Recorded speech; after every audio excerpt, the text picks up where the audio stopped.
Welcome to Zeitgeist Lab Collections. This is the penultimate episode of Collection 1.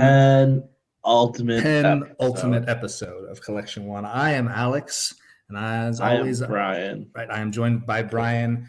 Brian, were you going to introduce me? Did I introduce myself on accident? I don't know. I was trying to figure it out halfway through the sentence. I don't know how it was going to end, but you just kind of cut me off and did it for me, so that works too. All right. So I want to start with something here. You've been doing. I'm going to call it like listener mail. You've been recently. Okay. You've been recently asking people before we record what we should talk about, and I guess I should start by apologizing. We thought we were recording last night, so you put out a call for listener mail, and that did not happen because I'm sure it's because of my own dumbassery in some way. So let's see. So you asked what we should talk about tonight, and I just want to make sure I give credit to the correct people here. I know one person wanted us to talk about our favorite species of trees. Okay, so I think you and I both know my answer to that one. I'm gonna pretend I don't get it. What do you mean? What, a tree is just simply a plant in the ground, right? Like. I don't know anything else that a tree could be. Okay, all right, we're already going to veer off track here. Did you mentioned that you saved a blunt for last night's recording, which didn't happen. Did you continue to save it for tonight, or did you just smoke it last night? No. Okay. So are we sober tonight then? We are. I took a half a night time Klonopin, so that's a first for the podcast. So we'll see how that goes. Do those things give you a high of any sort, or I think if you take more than you're supposed to, sure. But I'm coming off of caffeine, just constant caffeine today. So okay, so all right, sober for the first time. Pretty regular. So yeah. For the penultimate episode, you're just going to be stone cold sober. Yeah, for the most part, I'd say. So we've got at least 2 more recording sessions, maybe 3 before we're wrapped with everything, and we don't want to spoil anything for anyone. But do you think you'll be sober for all of those, or do you definitely plan on getting high for at least any of those? I guess. Do you plan these things out? No, I don't plan any of these things out. No. Okay. I don't look at the schedule and be like, okay, for this one, I'm gonna go sober. For this one, I'm gonna be high. I'm gonna be sober for this one. I would just assume that for this week's guest, you would want to be high, because I feel like he probably. Oh, when we record the guest pod, I plan to, yeah. Okay. Because he's also a weed man. Yes.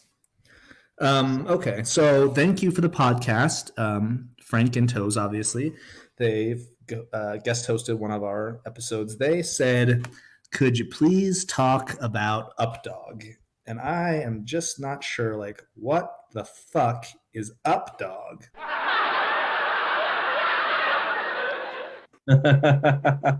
I've seen you doing the Updog thing recently as well on Twitter. Like, why is this a thing again all of a sudden? I don't know. I've been tweeting Updog at Josiah just to get him to respond to me.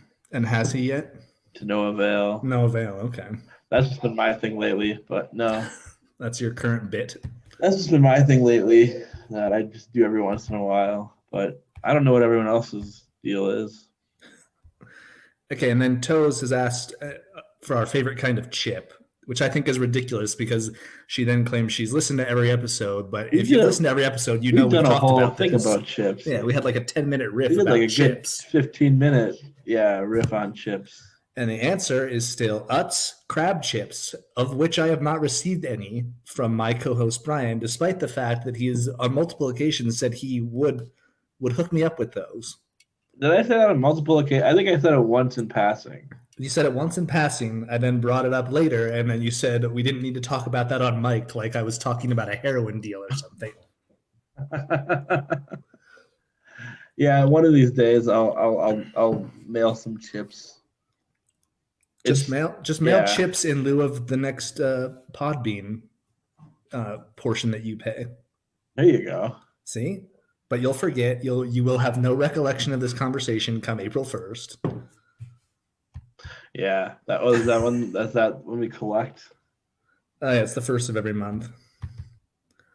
That's when Big Podbean comes begging for their handout from us.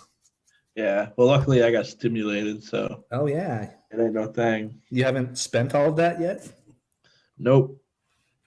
But here's an announcement. I owe no one money. Well, okay, all right. This is a follow up on something that almost no one knows about because that would imply someone listened to the Hidden in Plain View episode, which they didn't because why would you? I don't blame you. But you at that That's a bad time, one. at that time, you owed $200, and you're saying you've wiped that out. Yeah, I technically have $30 left with this one person, Okay. but I don't owe them $200 anymore. Okay. So you still have to lock your doors at night. Exactly. Okay. I mean, $30. You just got your. It went from money. 200 to it went down from 200 to 30. Okay. Does this person charge interest? No. Okay. But then I don't know. I don't owe anyone else money aside from like medical debt and like, yeah, I think that's it. And my internet bill. Internet bill. You don't pay your rent? I pay my rent. Yeah. Okay. I pay Well, my rent. that's owing money. Well, I mean, we worry about that on the first of the month. Oh, okay. It's not the first of the month yet. All right. All right. Well, what else? What else do we have before we drop our clip with Marsden? Anything? Well, didn't Toes keeps wanting us to talk about the band Jet, the Australian rock and roll band Jet. She did mention that last week. Yeah. How do you feel about the band Jet? I feel like they're terrible. I'm glad they're forgotten. You did not like Jet? No, when they were out, no. I really liked them when they were out. Really? Yeah. That was the year 2000. Are you gonna be my girl? They sounded like this was a good song. They just sounded like Look at that. the Stooges, but not as good. What the hell are the Stooges? I'm not familiar with the Stooges. They have a song that sounds exactly like this one, but better. But better. The name escapes me though. You know who else has a song that sounds exactly like this but better? Pretty much every Beatles song. Like, yeah, they're a rip-off band, but I like it. Yeah, I liked it. It sucks. I hate it. I didn't know they were from Australia. I'm glad people don't remember them. What year was this? This says 2009. I swear that's wrong. Yeah, I was gonna say like 2003. It's probably uploaded in 2009, but yeah, 2003 I think was when they were popping. Okay, and you didn't even like it back then? That seems like nah. Because you would have been. I was a little jaded middle schooler. Yeah, I was gonna say you were young. I like the darkness. The darkness is sick. Yeah, that one song is on one of all of my so many of my playlists. That's I Believe in a Thing Called Love, right? Yeah, I mean, yeah, but I mean they got other ones. That whole they don't have good. other ones. That's it. It's just they don't have other ones, but that whole album is good. It's underrated. Is it? Does it all sound like this? Yeah, but there's some ballads too. Is it all like classic rock inspired? Oh yeah, yeah. Okay. It's just such good.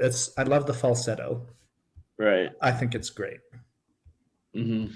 All right, so our next collection will be about that album then, right? We'll just do one episode for every song from the album. Song. Yeah.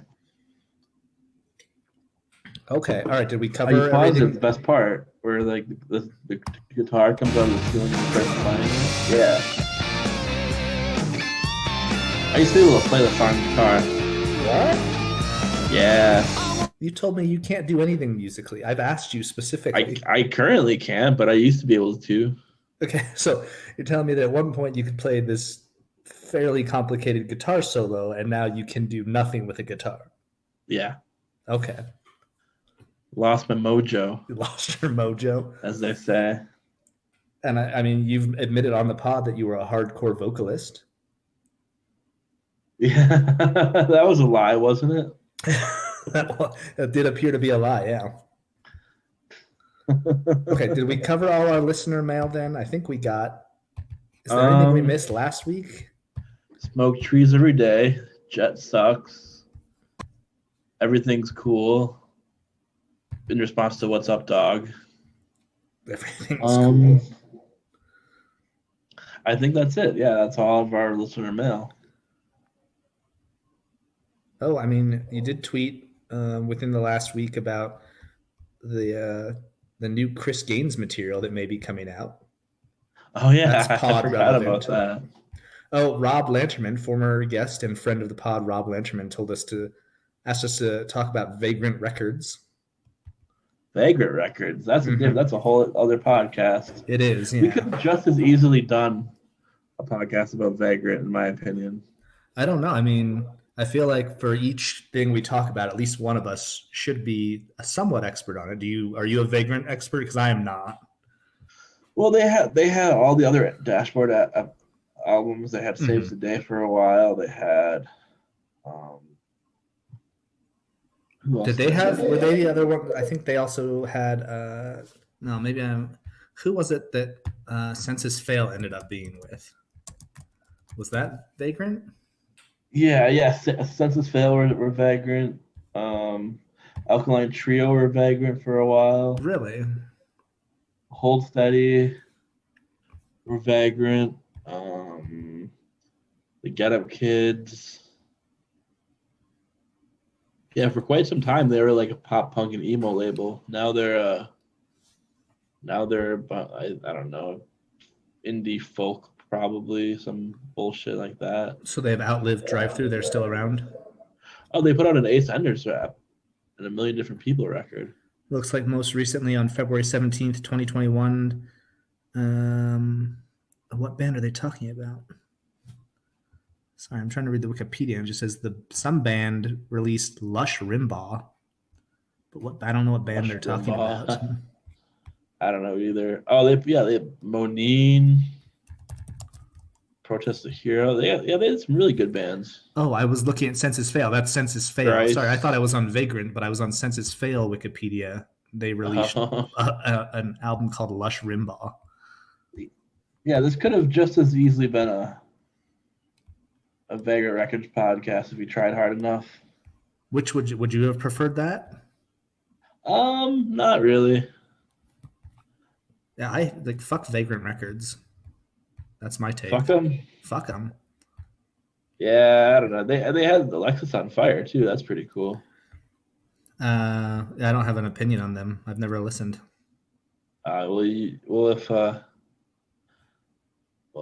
Wait, did they have? No, maybe they didn't. Never mind. Okay, there you go, Rob. We talked about Vagrant Records. That was like 2 minutes more than I would ever have cared to talk about Vagrant Records. And unfortunately, we probably could have saved ourselves that research because we will be talking about them at some point in this episode, which is about the Swiss Army Romance by Dashboard Confessional. So let's check in with Marsden now. All right, welcome back to the Zeitgeist Lab. Marsden Ash with us once again to talk about cover art. Marsden, what's going on tonight? Not a whole lot. I am I'm taking a break from the Raptors game for this, but looking forward to doing it. I'm kind of excited about, especially the one that we're talking about tonight. And outside of that, I cooked some Irish food today. Yeah. What is Irish food? Like I've never cooked anything from Ireland, so I wouldn't know what that might be. That's fair. I mean, corned beef.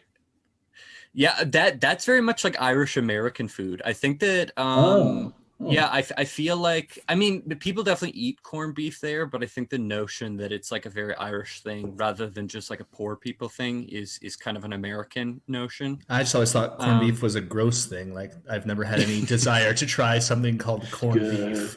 It's very much an integral part of my people's history. Okay. Sorry to offend Ben.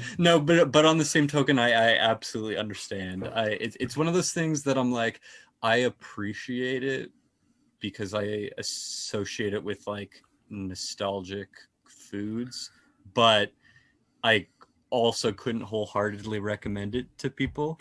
Okay. But in terms of what Irish food actually is, I mean, there's kind of two answers to that, because I think that like Actually, let me preface this for the listener, let him know Yeah, we're yeah. recording on Go St. for it. Patrick's Day. That's why we're talking about Oh, yeah, Irish food. there's This a is not reason. just a random There- Irish food Random conversation. diversion. Yeah, so happy St. Patrick's from the past to anybody.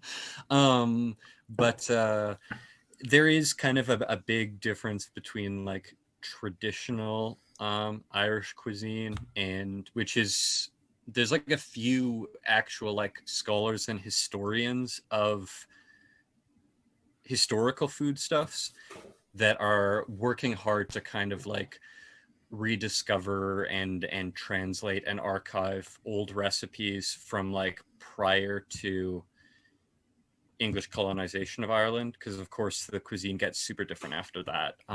But like, I don't know, very, very old Irish cuisine is also something that like I do not have enough expertise or knowledge to make, because it's also like very dependent on foraging.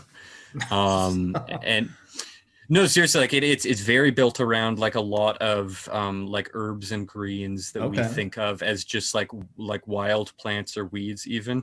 Like we think of like shamrocks and clovers as just like a symbol of Ireland and the St. Patrick's story, but like that's actually like a very common food stuff historically in Ireland. People would eat clover. But of course, like post-colonization, it's a lot more like you know, meats and potatoes once they were imported from the Americas, of course, and stuff. But what I made tonight was a dish called caudal, which especially is associated with Dublin. It's basically like a stew of back bacon and pork sausage cooked with onions and potatoes and seasoned with parsley, chives, and just salt and pepper. Like very simple, just like classic European stew. And then usually served with soda bread, which is like a kind of crumbly bread loaf that uses baking soda as a leavening agent instead of yeast. Which is just like a poverty thing basically, but now has its own like tasty character, and is because it's very dry, it's good for like soaking up a stew. Well, cool. That sounds good. It was good. Yeah. So I'm guessing that you don't necessarily need to predict what the band Dashboard Confessional sounds like, because I'm guessing you're at least passingly familiar with them.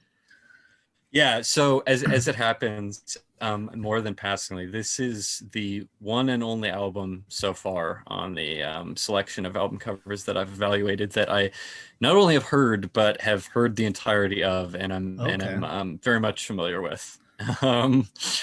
I definitely, I don't know if I would say that I am a fan of Dashboard, but I would definitely say that I have a place for them in my heart. There was definitely a time when I was like when I have an older sister, and she introduced me to a lot of, she kind of helped me get a start in listening to like newer music when just before I was getting into junior high and stuff. And at that time was kind of the height of a lot of the broader scope of what the word emo eventually came to mean. And one of the bands that she introduced me to was Dashboard, and definitely at like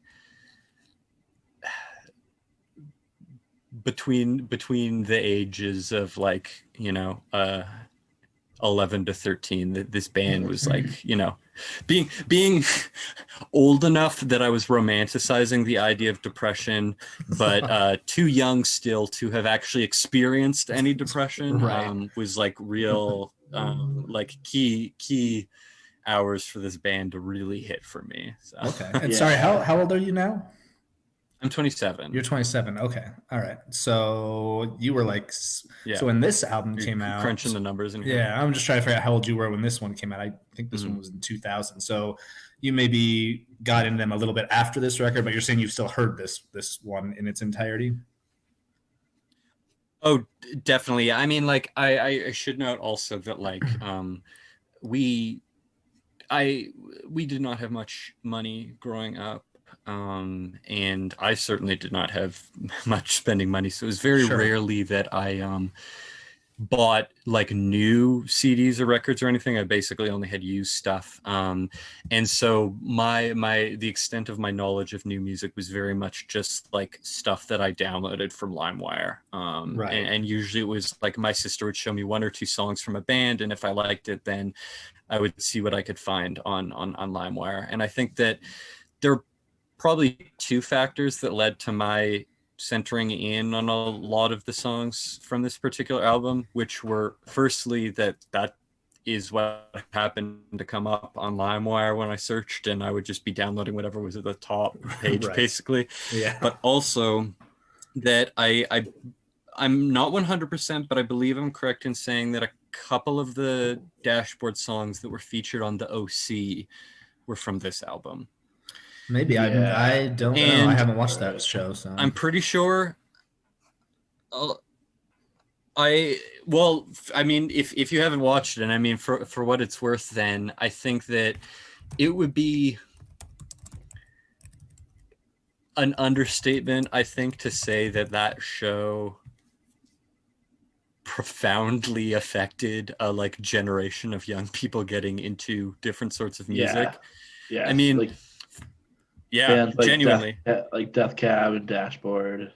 100%. And even just the fact that like I feel like you can basically tie Modest Mouse's mainstream popularity and eventual success solely to the OC. Mm-hmm. And like, you know, a lot of, I mean, that's only even like maybe like the 3 bands that got the most attention out of it, but like there's loads and loads of bands that I feel like really got either their first start or even a bit of a like revival of interest from that show, which is very funny to think about. Yeah. That like it's funny because that's something that I used to be kind of like ashamed to admit, but like the more people I talk to, I genuinely and now I think it's just funny rather than shameful, but like I genuinely think that there are a lot of people who probably like discovered punk music and indie rock and stuff because of the OC. I mean, certainly the soundtrack was more on the indie rock side of things, but in terms of discovering punk, the number of people that I've talked to about that particular scene where Ryan and Marissa first meet and he asks her what kind of music she's into, she's talking to Seth and he asks Marissa what kind of music she's into, and she's saying that she's been getting into punk recently and name checks a few bands. I like genuinely, I feel like that is like a deeply influential moment in culture for a particular generation. Okay. For a specific kind of person, for sure. Oh, 100%. Yeah. Yeah, I guess what bands does he name check in that scene? What bands does he say? So and sorry, Alex, I think we cut you off. No, it's fine. We'll get back to me. Brian, I don't care about me. Yeah. Seth asks, for sure. So Seth asks Marissa what kind of music she's into. She says, I'm sure you could find this clip even. She says she's been getting into punk recently, and he kind of scoffs and like does a like gross like male gatekeeping kind of like, oh, you're you know, I mean, granted she's like a rich kid too, but he's kind of like, oh really, like what kind of punk bands or whatever. And the really funny thing about it is that the band she says, I believe, are The Clash, The Sex Pistols, and Stiff Little Fingers. To wit, Seth's reaction is to be kind of like, oh damn, like I guess I kind of misread the situation, which is very funny when you think about it, because it's like 3 of them probably foremost like 1977 punk bands. Like it's funny that those are the bands that she's kind of like proven her chops with. Right, but on the same token, I will say that like that was genuinely impactful for me in the sense that I grew up in a household with parents who have great taste in music, and especially my dad is very passionate about music. And I was familiar with the Sex Pistols and the Clash because he had records by both of those bands. but I'd never heard Stiff Little Fingers. And so being that those were, I believe, the three that she mentioned, I of course went and checked out Stiff Little Fingers because I was like, that's one of the three that I don't know. And for a number of reasons, I think that like that band really hit for me. They definitely have a harder edge, I think, than the Clash or the Sex Pistols. And the fact that they were living in Ireland during the Troubles partly appealed to me because of my background, but also like that sense of like earnest politicization of their music felt like a little bit more, in a like proto-hardcore way, a bit more like earnestly rough and tumble than a lot of that 77 punk stuff. And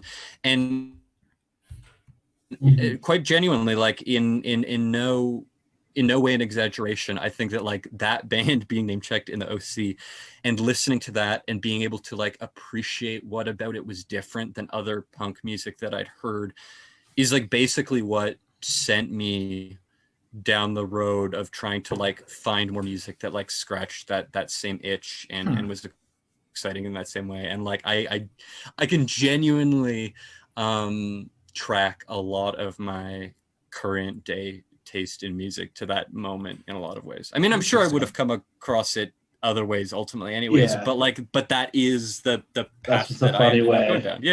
Oh, 100%. It's very funny to me, but I now cop to it proudly. So. Okay, that's interesting. I missed the boat on the OC for some reason. It came out when I was like, I guess 16, and I must have just thought it was super lame. I imagine. Like my wife Daisy, she really liked it, and I think we actually own it all on DVD. Like she bought it before we were ever together. And I've tried watching it, and I guess maybe I think I just missed the boat because I still can't get into it whenever I've tried. There's definitely like time and place elements to it in a lot of respects. And I also think in a big way, it helped that like, because I was pretty young still when that show started. And, you know, I had an older sister who was in like end of junior high, beginning high school. And of course, like her and her friends watched it. And so my mom and her would watch it.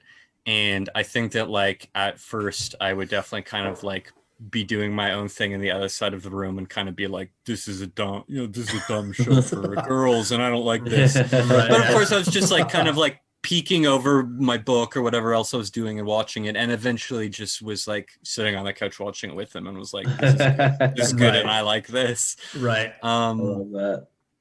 Yeah. You know, it's speaking earlier of things that like I have a fondness for, but I'm not sure if I could wholeheartedly recommend to people. That show, I genuinely, I mean, as it goes on, it gets to be like abysmal, but I'll stand for the first two seasons and say that I think that they're good. And I'll even say that the third one is like a very entertaining hate watch in that it's like a disaster of a season in a charming way. The fourth one is just like boring type of disaster of the season. But the third one is just like all over the place in a good way. But yeah, the first and second season, I think, are like, granted that they are very much locked to a like specific time and place and cultural references relevant to that era and a very specific target audience. I still ultimately think that it's like a good show and at least as good as like any other teen soap opera. So okay, all right. Well, that does it for this week. No, just kidding. I think maybe we should talk about Dashboard Confessional for a second. Actually, talk about the cover. Yeah, right. Yeah. So let's get into this. I'm sure before we drop this clip, we will have mentioned we're talking about the Swiss Army Romance. So let's talk aesthetic.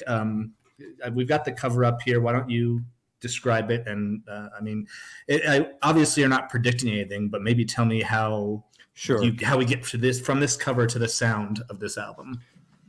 So I'm actually, you know, I've seen this cover so many times and I've never really thought deeply about what it is, other than that I assumed that it was like a kind of macro close-up of a steering column and steering and like part of a steering wheel in front of a seat. I think that's what it is. But I'm not really sure what any of the like out of focus stuff is in the background. Yeah, because it doesn't look like it's like, obviously, I mean, I think you got the main topic or subject right, but it doesn't look like it's in a car, maybe because it looks like there's a window in the back and maybe this is a wall or Yeah, it like I can't tell if it's like, is it? I don't. For some reason, I think my brain always thought that this was um like a carnival ride of some sorts. But looking Oh, at it, okay. I'm like, I don't like you know, like bumper carts or things like that. Just Yeah. because it has that like horizontal wheel. Fair enough. Yeah. Um, but looking around it, I don't know if that's the case. It's actually kind of ambiguous, but yeah, interesting kind of like I will say that it's kind of a cool photograph because of its ability to present simultaneously like an object that is immediately identifiable but also very difficult to place in its context. Like that's Okay. kind of a cool visual effect. Feels kind of surreal, but the combination of its parts, the seat and steering post in the background, the unidentified blurriness in the background, and then the two lines of text, both in a sans serif font, saying the band of the name bolded in white, and then in gray, not bolded, the name of the album.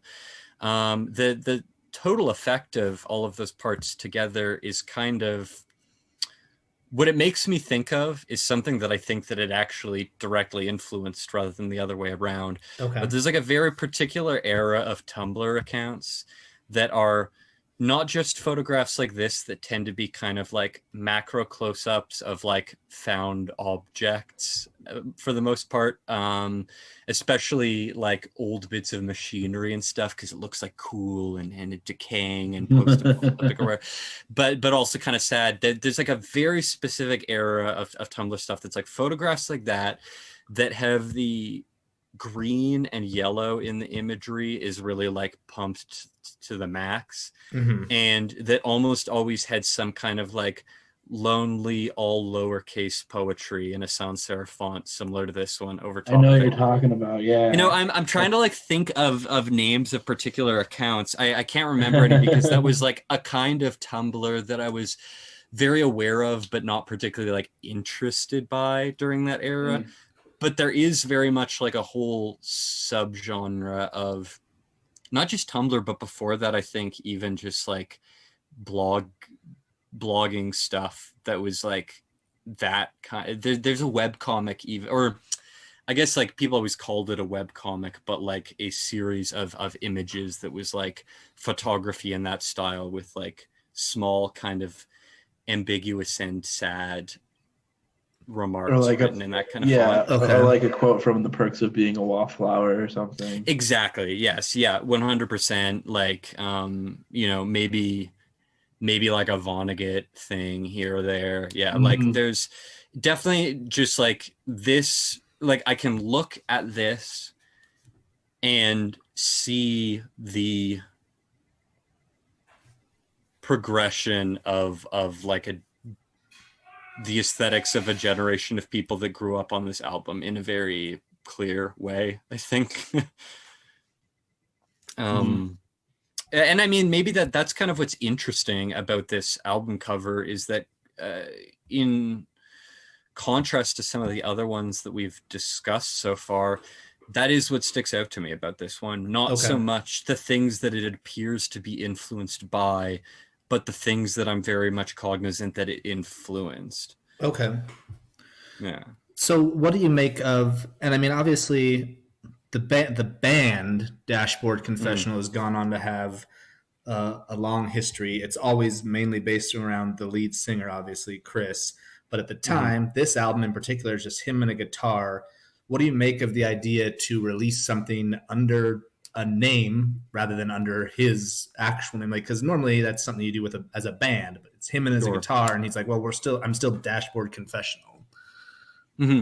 I think that in the way that, and I mean, of course, there's like an entire discussion and argument to be had about like whether or not this counts as emo music. I remember that a lot of heated debates about that at the time. I certainly think that like you can simultaneously say that it does and it doesn't, depending on what whether you're talking about like emo in its original sense or what it later came to mean. But why I ask that question is, or not question, why I bring that up is because in general, I think that your statement is fair in terms of the maybe oddity of using a name like this for a solo project. But to that, I would respond that I think that in emo as a genre of music, and in a few other particular genres, like black metal is another great example of one, I feel like that's a lot more normal. Like I feel like there's a lot, because they are genres that I think really center ideas of like isolation and loneliness, and especially male isolation and loneliness as kind of like key features. I feel like it was a lot more normal in some of the genres to have single person projects, but also that both genres have a sort of poetic pretension around them. Okay. I don't even mean that in a bad way, just in like a literal sense. That, I like, get you. there is like a certain like affectation, I guess, associated with it that I don't know, it makes, to me at least, almost makes it make more sense. Like, given the style of music, I would almost find it more jarring if it was just like released as Chris Carrabba. I mean, that's his name, right? Yes. That's his last name. Yeah. I never like saying his last name because I don't know if I'm pronouncing it right, but you've said it. So I think it's Carrabba. I'm not 100% what it looks like to sure. me, but yeah. But like, to me, yeah, in the given style of music, that would seem less apropos, I think, than a name. You know, maybe just because, you know, emo music in all of its various forms tends to be characterized by the use of like oftentimes very like lengthy head ass band names. That like this relatively short one, it, you know, it feels fairly normal, all things considered, even if it's a one-person project, more or less. Yeah. Well, and I find it weird because like this was not my introduction to the band. I first got into them on a Mark, a Mission, a Brand, a Scar, which was a full band release at that point. So to go back and find out that it was just him to start off with. And our guest last week actually was the guitar player from Something Corporate, and he in passing. Oh wow. Yeah, he in passing mentioned Dashboard Confessional, and it was weird the way he worded it. He's like, if you were to ask Dashboard Confessional, he would probably say this. And I thought it was weird to like take the name of the project and then refer to it as a person. Like, yeah, that is kind of odd. But again, on the same token, like even with similar styles of music, I think about like, you know, in I don't know how much it crossed over in the States, but like here in Canada, Dallas Green. And his project City and Color, I feel like I often hear people say like, you know, using City and Color as if it is a proper name, like City and Color, his music is, you know, yeah. So yeah, I mean, I'll always be the guy from Alexis on Fire to me. Well, yeah, exactly. That and I mean, that's like, maybe that's part of the reasoning, even in his case, is just that like maybe attaching a name to it rather than his name is like a good way to make it feel like its own separate project rather than just like the solo or whatever. But yeah. It is also interesting to me though to hear, Alex, that like your introduction to the band was in like a more full band version of it, because I also don't know if I've ever I think I only ever really listened to this album and the Places You've Come to Fear the Most.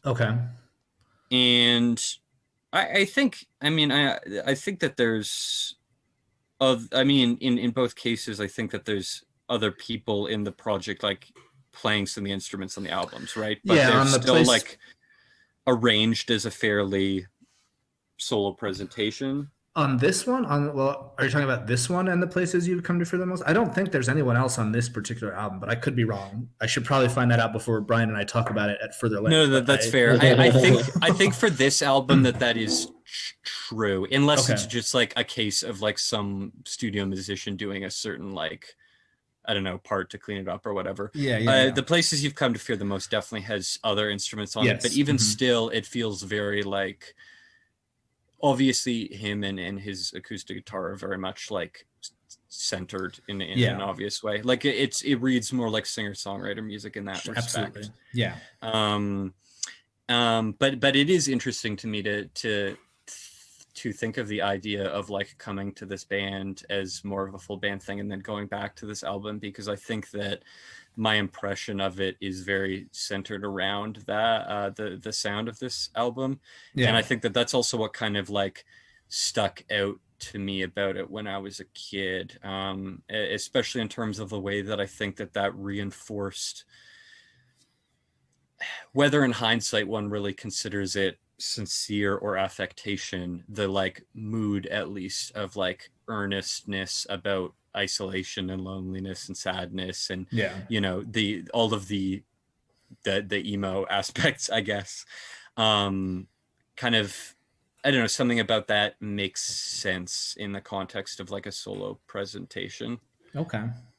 Yeah. All right. Well, I mean, since you've heard this album, is there, and I still want to play like a clip of something for our listeners, is there a particular song you remember from this that stuck out to you? Do you remember the album that well or no? Yeah. I would probably say actually the opening track. Okay. That's the one I was going to play. Yeah. Oh, perfect. Yeah. That I, perfect. Okay. This is Screaming Infidelities from the Swiss Army Romance by Dashboard Confessional. Hell yeah. Yeah, let's fucking go. If it'll play. So good. I'm missing your bed, I never sleep, avoiding the spots where we'd have to speak, and this bottle of peace is taking me home. I'm cuddling close to blankets and sheets, but you're not alone, and you're not discreet. Make sure I know who's taking you home. I'm reading your note over again, and there's not a word that I comprehend, except when you signed it, I will love you always and forever.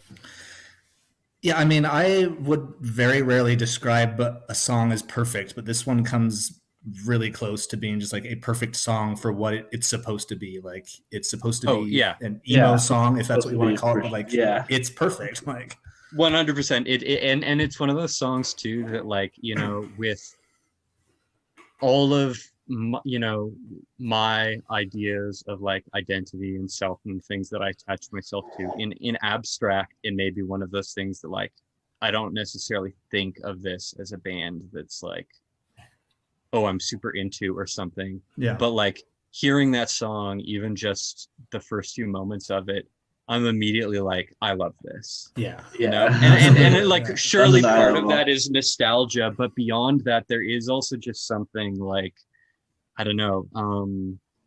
I think for anyone that was like a sad, awkward, or lonely kid, there is definitely something about this kind of music that really like taps into a like vulnerable, youthful understanding of those sorts of feelings. And I mean, that's partly the aspect of it that I understand that like people roast or find embarrassing or whatever, that like there is certainly like a youthfulness to it. But on the same token, that's also what makes it like hit hard. It's definitely like tapping into a like younger version of myself that probably still like exists partly unaddressed somewhere inside. Real shit. All right, well, I think that will do it for this week from you, Marsden. Thank you so much. It was a great discussion as always. It's always a pleasure, guys. Thank you. Okay, Dashboard Confessional, the Swiss Army Romance. I mean, both of us in the spot you guys just heard could tell that we are big fans of Screaming Infidelities. But beyond that, I have no idea what you think about this band or this album, Brian. Is this another one of your... This was a lot like last week. Okay. Where I listened to this and it just made me really uncomfortable. It In just what brought way? back all those nostalgic feelings of like being young and in love and hoping to be in love, wishing to be in love, Yeah.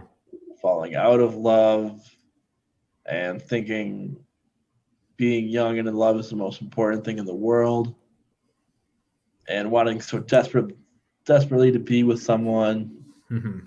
and like you're like just feeling like that's the most important thing in the world. Like your feelings are more important than anything else in the world, and just I'm glad I don't feel that way anymore. Okay. So you've evolved past that. Yeah. Okay. So when's the last time you listened to this album, this I band? thought you were gonna ask me the last time I've been in love. No. I'm not gonna. This isn't a therapy session. Come on now. When was the last time I listened to this album? Yeah, or this band, if not This this album. band? It wasn't willingly. It wasn't willingly. No, there's no way I would have gone out of my way to listen to this Okay. recently. All right. Did you follow them beyond the Swiss Army Romance? I was never really I didn't really follow them that much. Like I think I had all of these CDs up into the one about poison trees or something. You had that one? Yeah. I think that's a really solid record. I mean, I'll let you finish, but I think that the Shade of Poison Trees was probably their last good album. Okay. I think I have that one, and then I dropped off of Dashboard, but they were never really one of my favorite bands. It was just like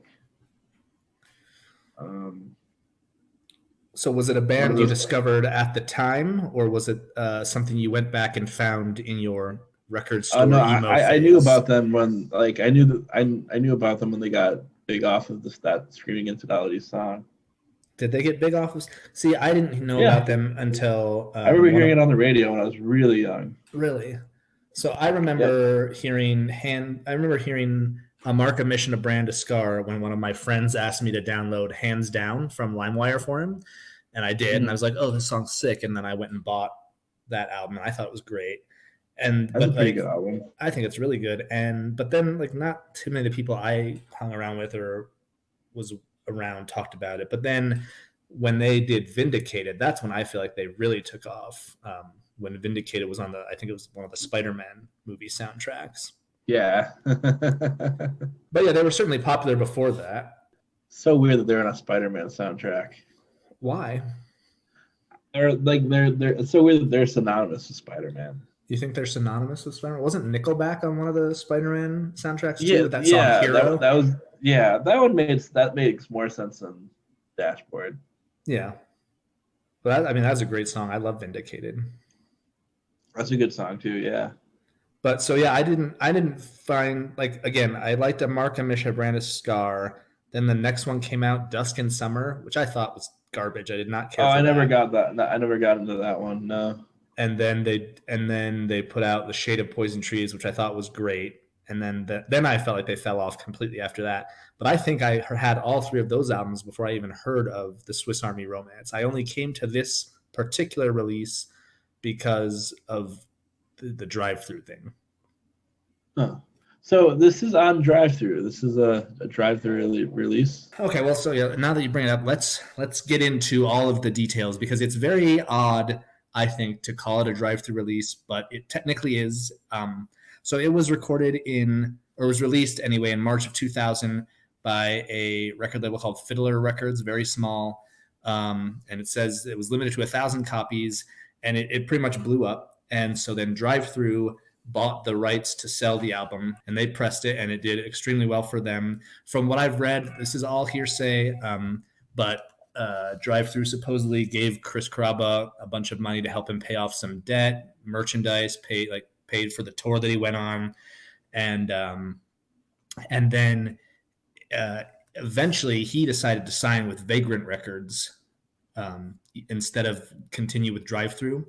And it says here in 2003, Drive-Thru eventually sold the rights to Swiss Army Romance to Vagrant Records, and they re-released it in 2003 with some bonus tracks. So this album has actually been released on 3 different record labels, Drive-Thru being one of them. But when Drive-Thru put out their version, they did put their little logo on it and a little DTR number 20, I believe, was this one. So that was the one I had to make sure I got. That's the one I have. Whether or not you actually consider it a Drive-Thru release, I mean, I don't know. It's hard to say. It all just depends on how much you think a record label has to do with anything that an artist does, aside from selling it, which Drive-Thru did. True. So this is, well, I mean, if we're talking about it, it's a Drive-Thru release. I guess we are the final deciders in such matters. Yeah, I believe that wholeheartedly. But okay, so just to kind of give this some full context, when I was researching this, this is a post from 20 years ago from punknews.org.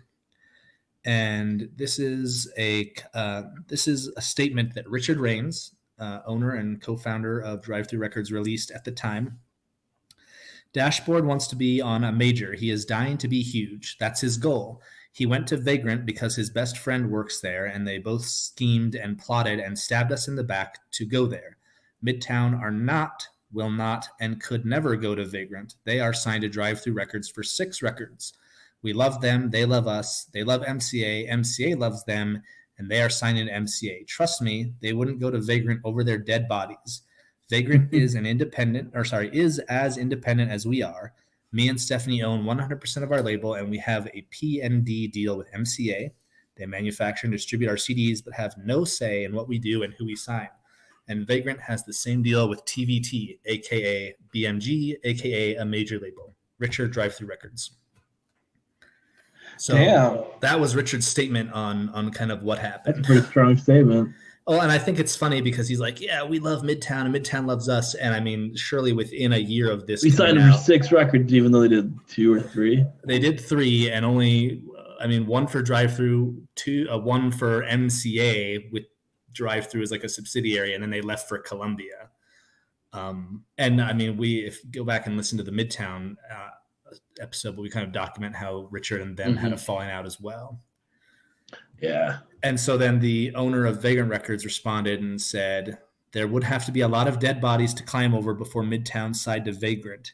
6 records. Wow, that's a lot of records to tie an artist up for, but I guess MCA has its rules. While I haven't had the pleasure of hearing the band, we wish Midtown a happy 14 years on Drive-Thru Records. As for Dashboard Confessional, we would like to thank Drive-Thru for showing Chris what they were all about before offering him a contract. Finally, in regards to our deal with TVT, it's non-exclusive. It isn't affiliated with BMG. It isn't a major, and they have no rights or options to any of our bands, unlike Drive-Thru and MCA. Other than that, yeah, I guess Richard Raines was totally accurate. So obviously, I think there was no love lost between Drive-Thru and Dashboard Confessional as he parted ways with them and decided to sign with Vagrant.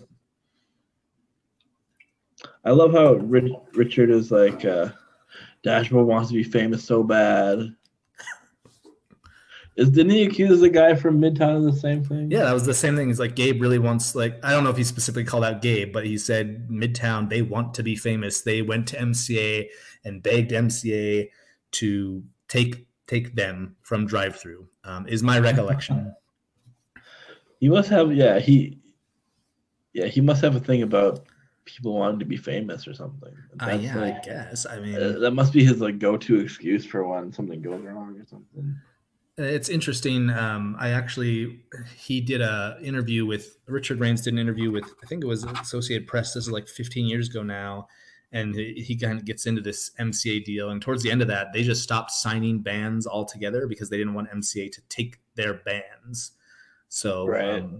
I think the MCA deal they regret, and I think I was about to say the same thing. Yeah. In some ways, they did not handle everything super well, and this is a great example. Damn. So yeah, I mean, like we said, it's a Drive-Thru release because we say it is, and because Drive-Thru says it is. And I think you often see a lot of I feel like anyway, especially when I've done research for this or looked up Drive-Thru Records, it's always like Drive-Thru Records, known for Newfound Glory and Something Corporate and Dashboard Confessional. For some reason, Dashboard always gets thrown in there, even though the amount that they contributed to or benefited from Drive-Thru was very minimal compared to the other 2 bands I just mentioned. Mm-hmm. Yeah. Yeah, it's pretty interesting. This whole drive-through dashboard thing.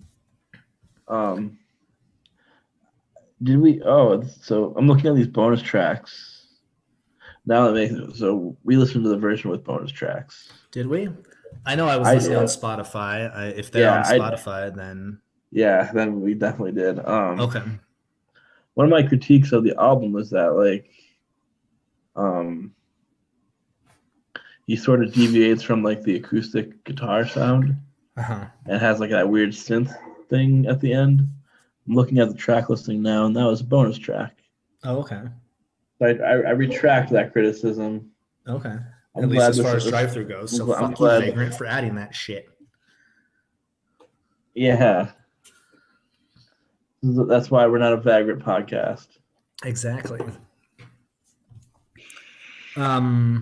Okay, yeah. I honestly don't know if I got through all of these songs. I've tried listening to this album a number of times because we almost talked about this one maybe 6 weeks ago before we extended the amount of episodes we're doing. So I've listened to it a few times more than is typical.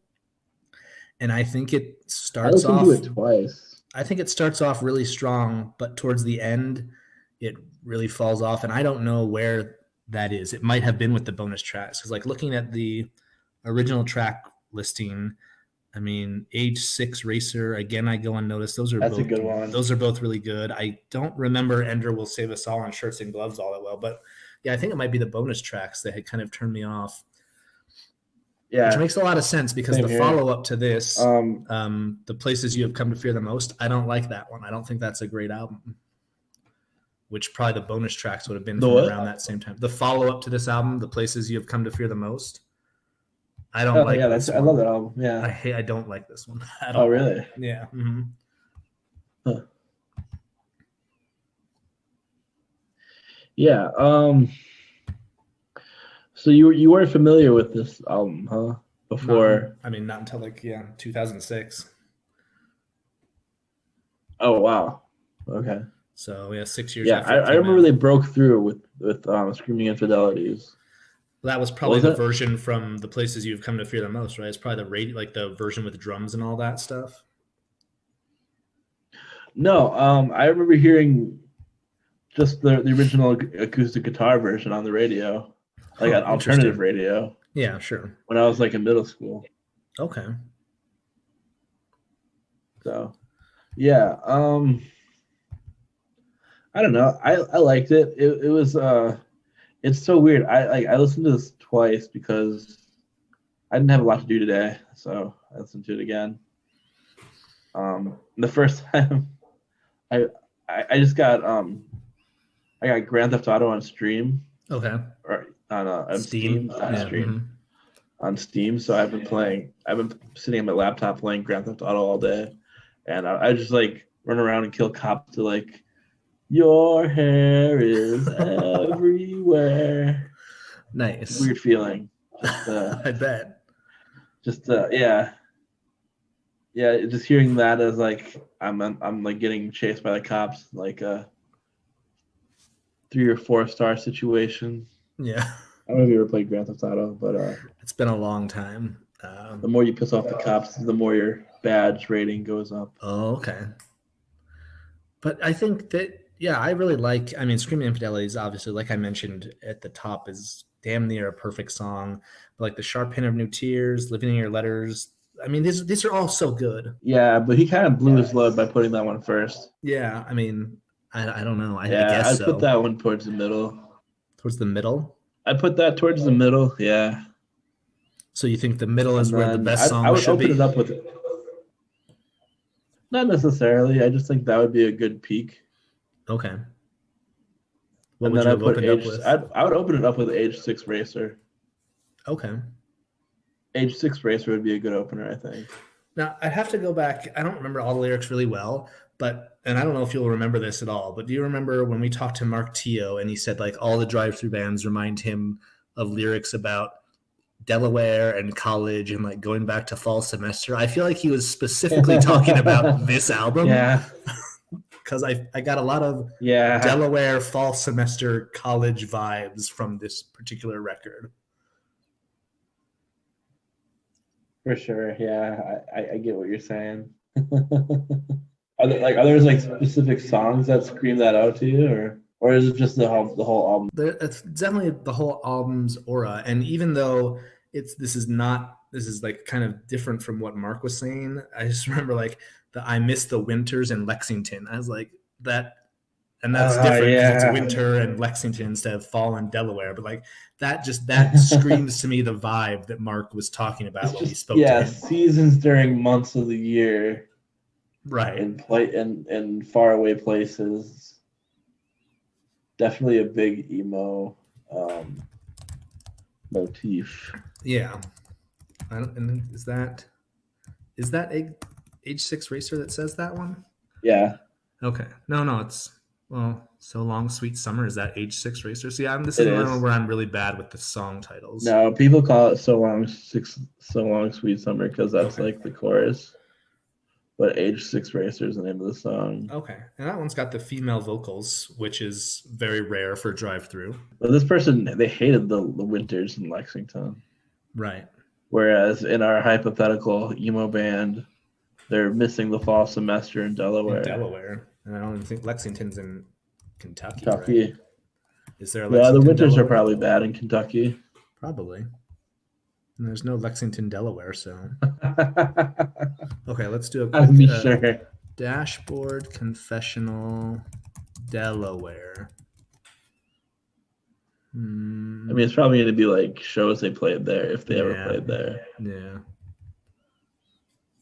Do you have any interest in them now? No. Because Chris Carrabba, he had that motorcycle accident, which again, I hope he's doing well. It seems that he is because he's put on some live streams and all that, but like I have no interest. And I thought it was really funny because he did like his first comeback or whatever was a live stream on Valentine's Day of this year, which I thought was going to be hilarious because originally this episode was supposed to drop on Valentine's Day. I guess to just kind of poke the bear at anyone out there that's single on Valentine's Day, but luckily it got pushed back to the middle of March. So yeah. I'm kind of glad we didn't talk about this record on Valentine's Day because I got broken up with around Valentine's Day. Yeah, that probably would have been hard. The weeks leading to it. So. And I remember like one of my most vivid memories with this particular record is after in 2007 I was dumped, and so I got like really depressed, and I learned how to play Screaming Infidelities on the guitar, and I would just like sit in a room in my parents' basement playing it over and over and over again. I always wanted to learn. Okay, I was gonna bring that up. I always wanted to learn Dashboard songs on acoustic guitar, but he tunes them so weird. It's fucked up. Like that's why, like, because I would play the song. Tuning is so fucking crazy that I didn't even bother. Exactly. I would have to play this song, and then I'd have to, like, if I was gonna play another song, I'd have to be really sure. Like, do I not want to play that song again for a while? Because you have to like tune it half a step down, and then it's really weird. Like, because it's not just half a step down. It's like some of them are half a step down, and some of the strings match that usually don't. It's really fucked up tuning for sure. I wonder if that's part of the appeal to the music. Maybe. Is that like, because I mean, it still sounds like a dude in an acoustic guitar. Yeah. But at the same time, I don't know. There's something else going on. Yeah. Okay, should we get to videos then? Yeah, let's get to the videos. Let's see what we've got here. This is a mix of research from like 5 weeks ago and research from like yesterday. So, okay. Fellow drive-through alumni's Newfound Glory covered the Swiss Army Romance. They actually released a split with Dashboard called the Swiss Army Bromance. I remember that, yeah. And they covered 2 of Dashboard songs, and Dashboard did 2 Newfound Glory songs. Oh, but it's not the International Superheroes are Hardcore covering Dashboard? No.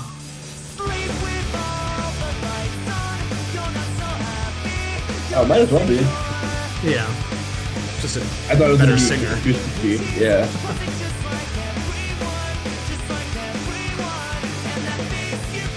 This is a really good song too. Oh yeah.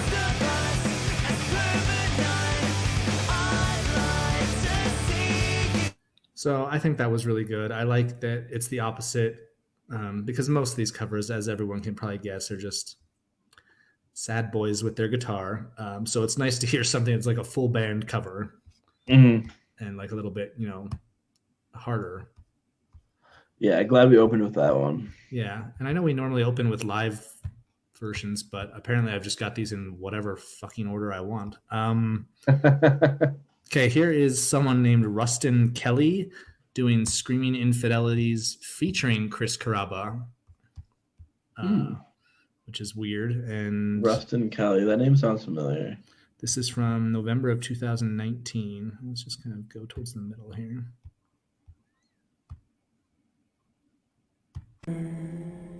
Wait, is Rustin Kelly a lady? Maybe. Is that Rustin? Maybe it's a band. There's a bunch of people here. I want to believe the girl's name is Rustin Kelly. Well, as for now, I'm going to hear the saddest song. There's Chris. Chris looks like a freak now. Yeah, he's got an interesting aesthetic these days. And as for me, I wish I was anywhere with anyone making out.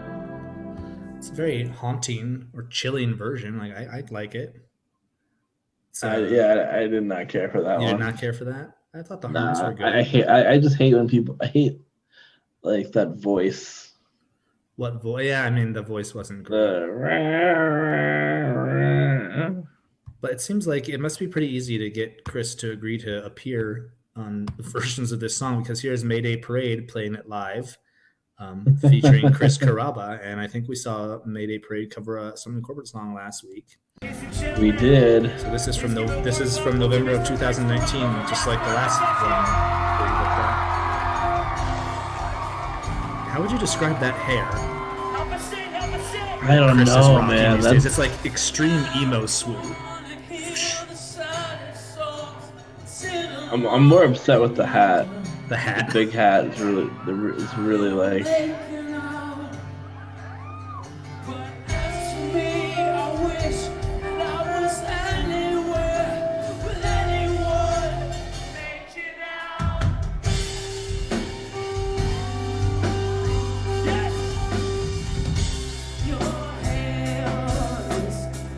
This song just loses something once you add more than the acoustic guitar. Like I don't like the versions that aren't just him and the guitar. Yeah, I kind of hate them. Your hair is everywhere could refer to his hair. Right. Today. It's everywhere. Okay. Yeah, I guess. Okay, back to switching between live versions and not. Here is just Dashboard. And maybe that's just Chris. I don't know. We'll see. But this is Screaming Infidelities on Last Call with Carson Daly. Ooh. I remember that show. This was posted in 2013, but this has to be much older. Hey, welcome to Last Call. I'm Carson Daly. Later on tonight, we're going to talk with one of the only few Americans I know who's actually awake at this hour, comedian Dave Attell. But first, here to perform Screaming Infidelities. Dave Attell. Please welcome Dashboard Confessional. I want to see that interview with Dave Attell. See him interview Dave Attell. Dave Attell's awesome. He's better than Chris Carrabba.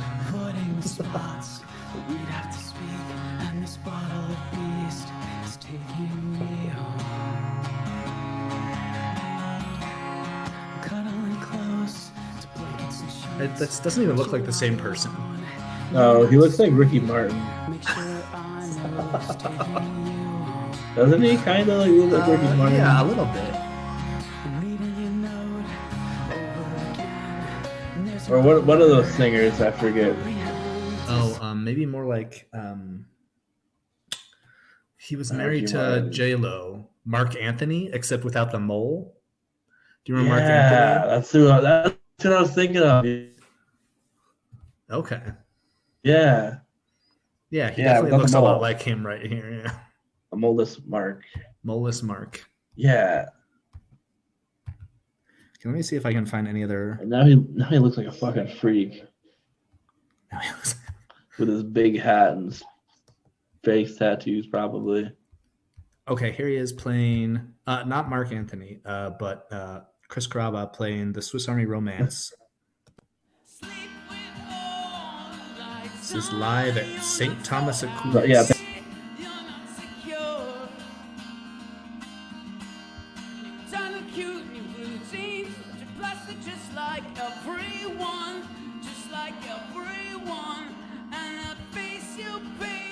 So this is Can you from imagine January him like 13th. opening? Can you imagine like him like by himself opening for like Rage Against the Machine or something? Well, I mean, why would he be opening for Rage Like Against the Slayer? Machine like by himself or I don't otherwise? know. But there was like a story that the dude from Bright Eyes told on like some YouTube video where he opened for Rage Against the Machine, and it was like the scariest night of his life. Oh, really? Jesus. Yeah. That sounds awful. Yeah. Okay. I don't know why Rage Against the Machine got Bright Eyes to open for them, but I think I've mentioned this before, but I did see Dashboard play once in probably 2007, 2008 here in Salt Lake, and it was just him and the guitar. Like, it wasn't his full band, and like the crowd tried to open up a mosh pit during one of these songs. It was just insane. Like, it's the only time, because this one guy started throwing punches, and he was like a few people in front of me, and then crowd control just like came and jumped in and just dragged this guy out of the venue. I was like, what the fuck is going on? It's a Dashboard Confessional concert. Like, yeah. I mean, some people throw hands anywhere. I guess. Gotta be prepared for it. Okay, here is Maud Carrier doing her rendition of Screaming Infidelities. Are we on the covers now? We're just going back and forth. There's no rhyme or reason Okay. here anymore. I'll Why be more not? prepared for the last Bounce back and episode, forth. maybe. I don't know. I wouldn't sweat it. So this is from April 19th of last year.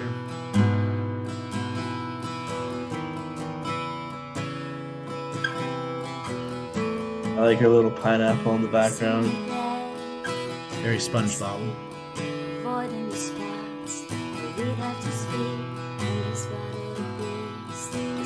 She's got a really nice voice. It's lower than I would have She thought. does. It's a little raspy. Is there an accent there too, maybe? Can't tell. An accent or two? An accent or You two. have two accents? Is that what you said? No, I said, is there an accent there? Maybe. Oh, I thought you said, is there an accent or two? Like, I might have people also can have said, more is than there an one accent accent? too, like in addition to her raspy voice, but definitely not okay, there we two, go. not two accents. I was it threw me for a loop there. I was like, can someone have more than one accent? Maybe. Like, do I have a Wisconsin accent? I don't know.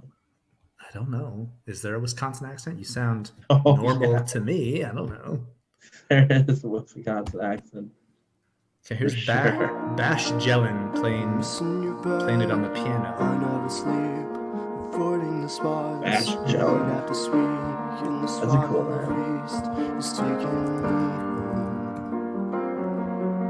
I'm cuddling close to blankets and sheets, but you're not alone, and you're not. Yeah, I mean, it lends itself to the piano, I suppose. Yeah, that's fine. That's fine. Wisconsin accent. I My could do one crazy right. Wisconsin accent. You can do it? Oh, hey I there, get- folks. Today we're gonna talk about my Wisconsin accent, eh? But first I gotta get inside because I'm freezing my I pooper thought that off. sounds more like Okay, Minnesota. sorry about that. I promise Is that there will a never difference happen. between Minnesota accent and Wisconsin accent? Yeah, that's not Minnesota. That's not a Minnesota accent. Okay, well, the Midwest is all just one flyover state to me, so Wow. I know that's an unpopular opinion, probably. Not really. That's a very common place Okay. assessment. I mean, Midwest is ruining America, continuing to vote for Donald Trump and support insurrections and whatnot. So you guys should be your own country, and Utah should be as well. And then I could get out. But wait, what about what role did the Midwest play in voting for Donald Trump? And well, I mean, the Midwest. I mean, if you look at any electoral map, the Midwest is pretty red. Wisconsin and Minnesota are both blue states. Minnesota is. Wisconsin's it's a toss-up Illinois these is also days. a blue state. Wisconsin did vote for Donald Trump in 2016.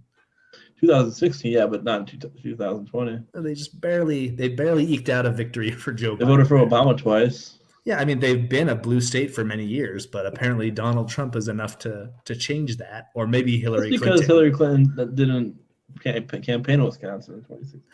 Okay, so you guys get butthurt when you get no attention. I mean, we are a swing state.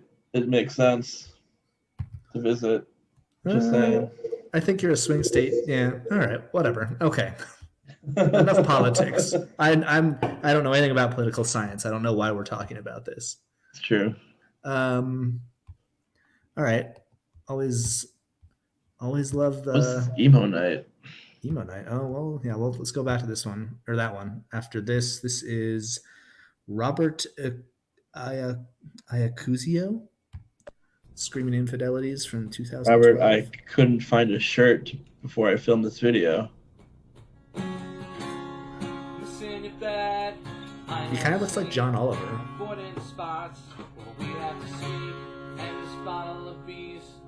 Kinda, yeah, like an emo John Oliver sort of. I'd watch that show. Emo John Oliver. Robert, I couldn't find a shirt before I filming this video. Yeah. Okay. All right. We'll move that one up. So you said you were interested in this emo night one? I guess so. This is an emo night. The Side Project and Friends, Emo Night 2, Dashboard Confessional, Screaming Infidelities. Now, what is your knowledge about emo night? Very limited. I saw a video of a friend of the pod, Hunter DeBlanc, playing his version of Billy Joel's The Piano Man at emo night when I was perusing his videos a couple weeks ago. Wait, which emo night? There's a West Coast emo night and there's an East Coast emo night, and they both hate each other. He is in Louisiana, so I don't know. Hunter DeBlanc. We're really going off the rails here, aren't we? Okay. Yeah. Emo Night, Piano Man. Hunter DeBlanc opened up Emo Night Los Angeles on March 5th.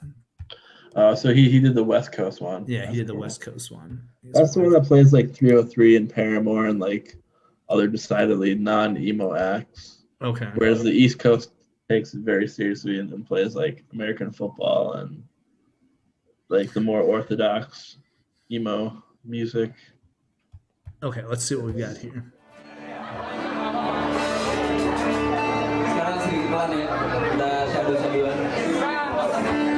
Let's skip ahead here.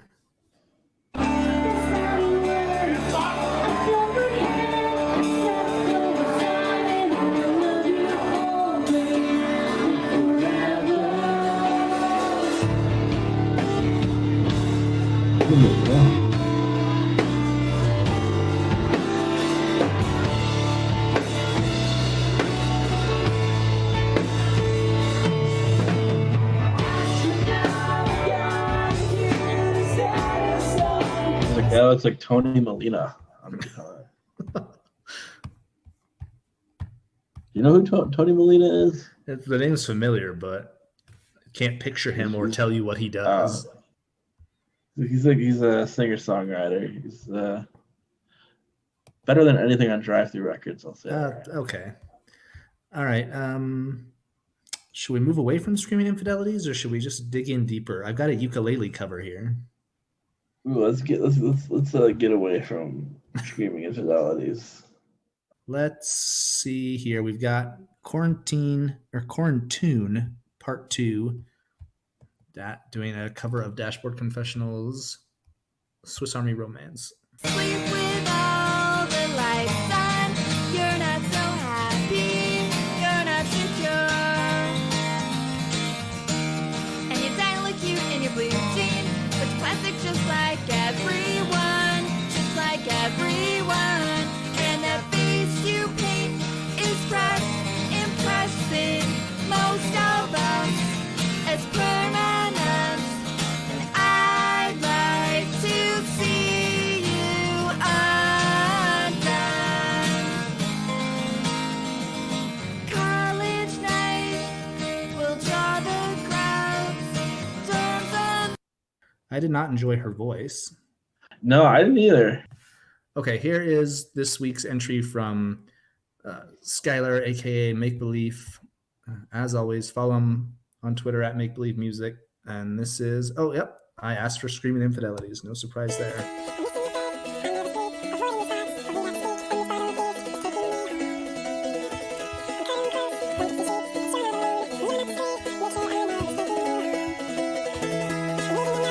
It's actually really awesome. You like it? I love this. Oh, he got the version from the places you have come to fear the most. Ooh. Oh, wow. Sorry, Skylar, Yeah. canceled. You got a non-drive-through version of the song. This is Wow, bullshit. wow, wow. I never want to have anything to do with Make Believe again. Sorry, bud. Damn. Okay. All right. Here is appears to be a teenage boy doing "Living in Your Letters." It's a deep cut. That's what we like. Get away from all of course everyone's got to do Screaming Infidelities. It's from 2012. Always looking right into the camera. I like how he's got all the CD booklets on his Oh, wall. yeah, he's got Buddha by Blink. He's got a bunch of Blink, a bunch of Green Plus Day. 44. Not this album though. They're like off kilter. They're not. None of them are straight. It's like all sideways and shit. Yeah. All right, that was something. Let's see here. Oh yeah, this one is one that I feel like at least I've heard before. I don't know if that makes it popular at all or not. This is the Vitamin String Quartet doing the Swiss Army Romance. Did you ever listen to the string quartet versions of? No. I believe our guest this week specifically mentioned on his podcast he likes the string quartet tribute to Taking Back Sunday. Oh, okay.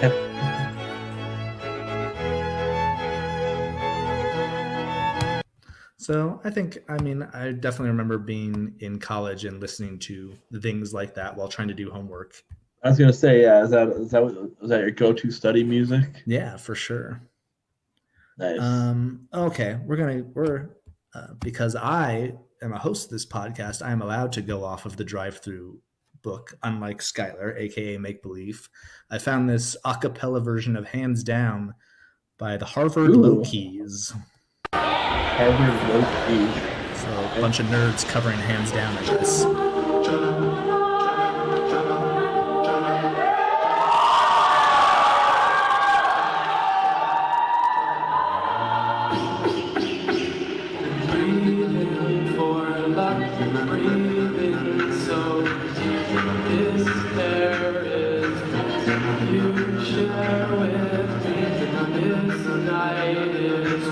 This is really awkward.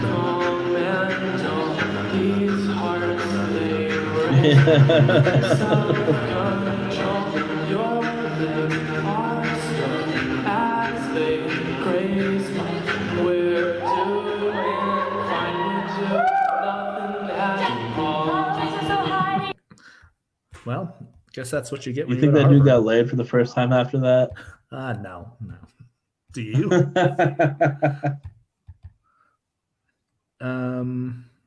Let's see.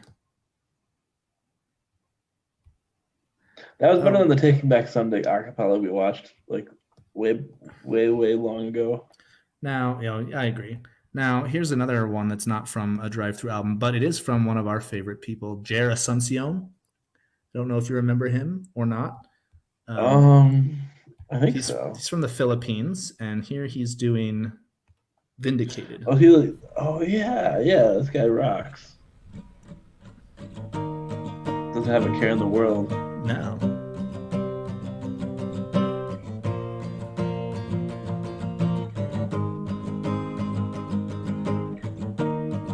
This song's titled Vindicated by Dashboard Confessional.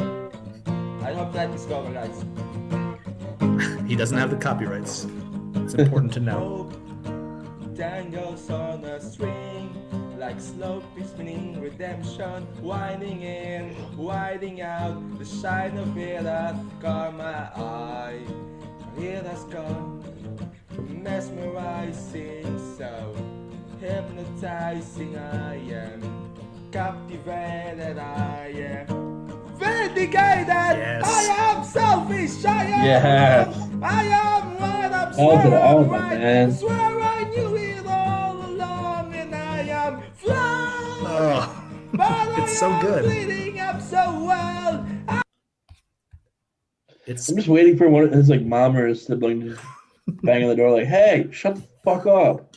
yeah. He's like, Okay. "No, this is my passion. It's my passion, Mom. It's not a phase, Mom." All right, I think let's just do one more, unless you have any desire to keep going on this. I'm getting mighty tired, so let's Okay. just do one more. I want to hear. Would you rather hear a cover of H6 Racer or Turpentine Chaser? No, H6 Racer. This is someone named Jared covering H6 Racer. It appears to be him and his acoustic guitar, which is not a shock. And this is from August of 2007. Hey, this is Jared, and since summer's ending today and school's He's tomorrow, playing 'cause it's I the end of decided summer. to play H6 Racer to have remembrance of summer and all the things it's given me, which is nothing because I did nothing really. I did nothing, and So he wants to remember summer and all that it's given him, which was everyone nothing. had a really and here goes.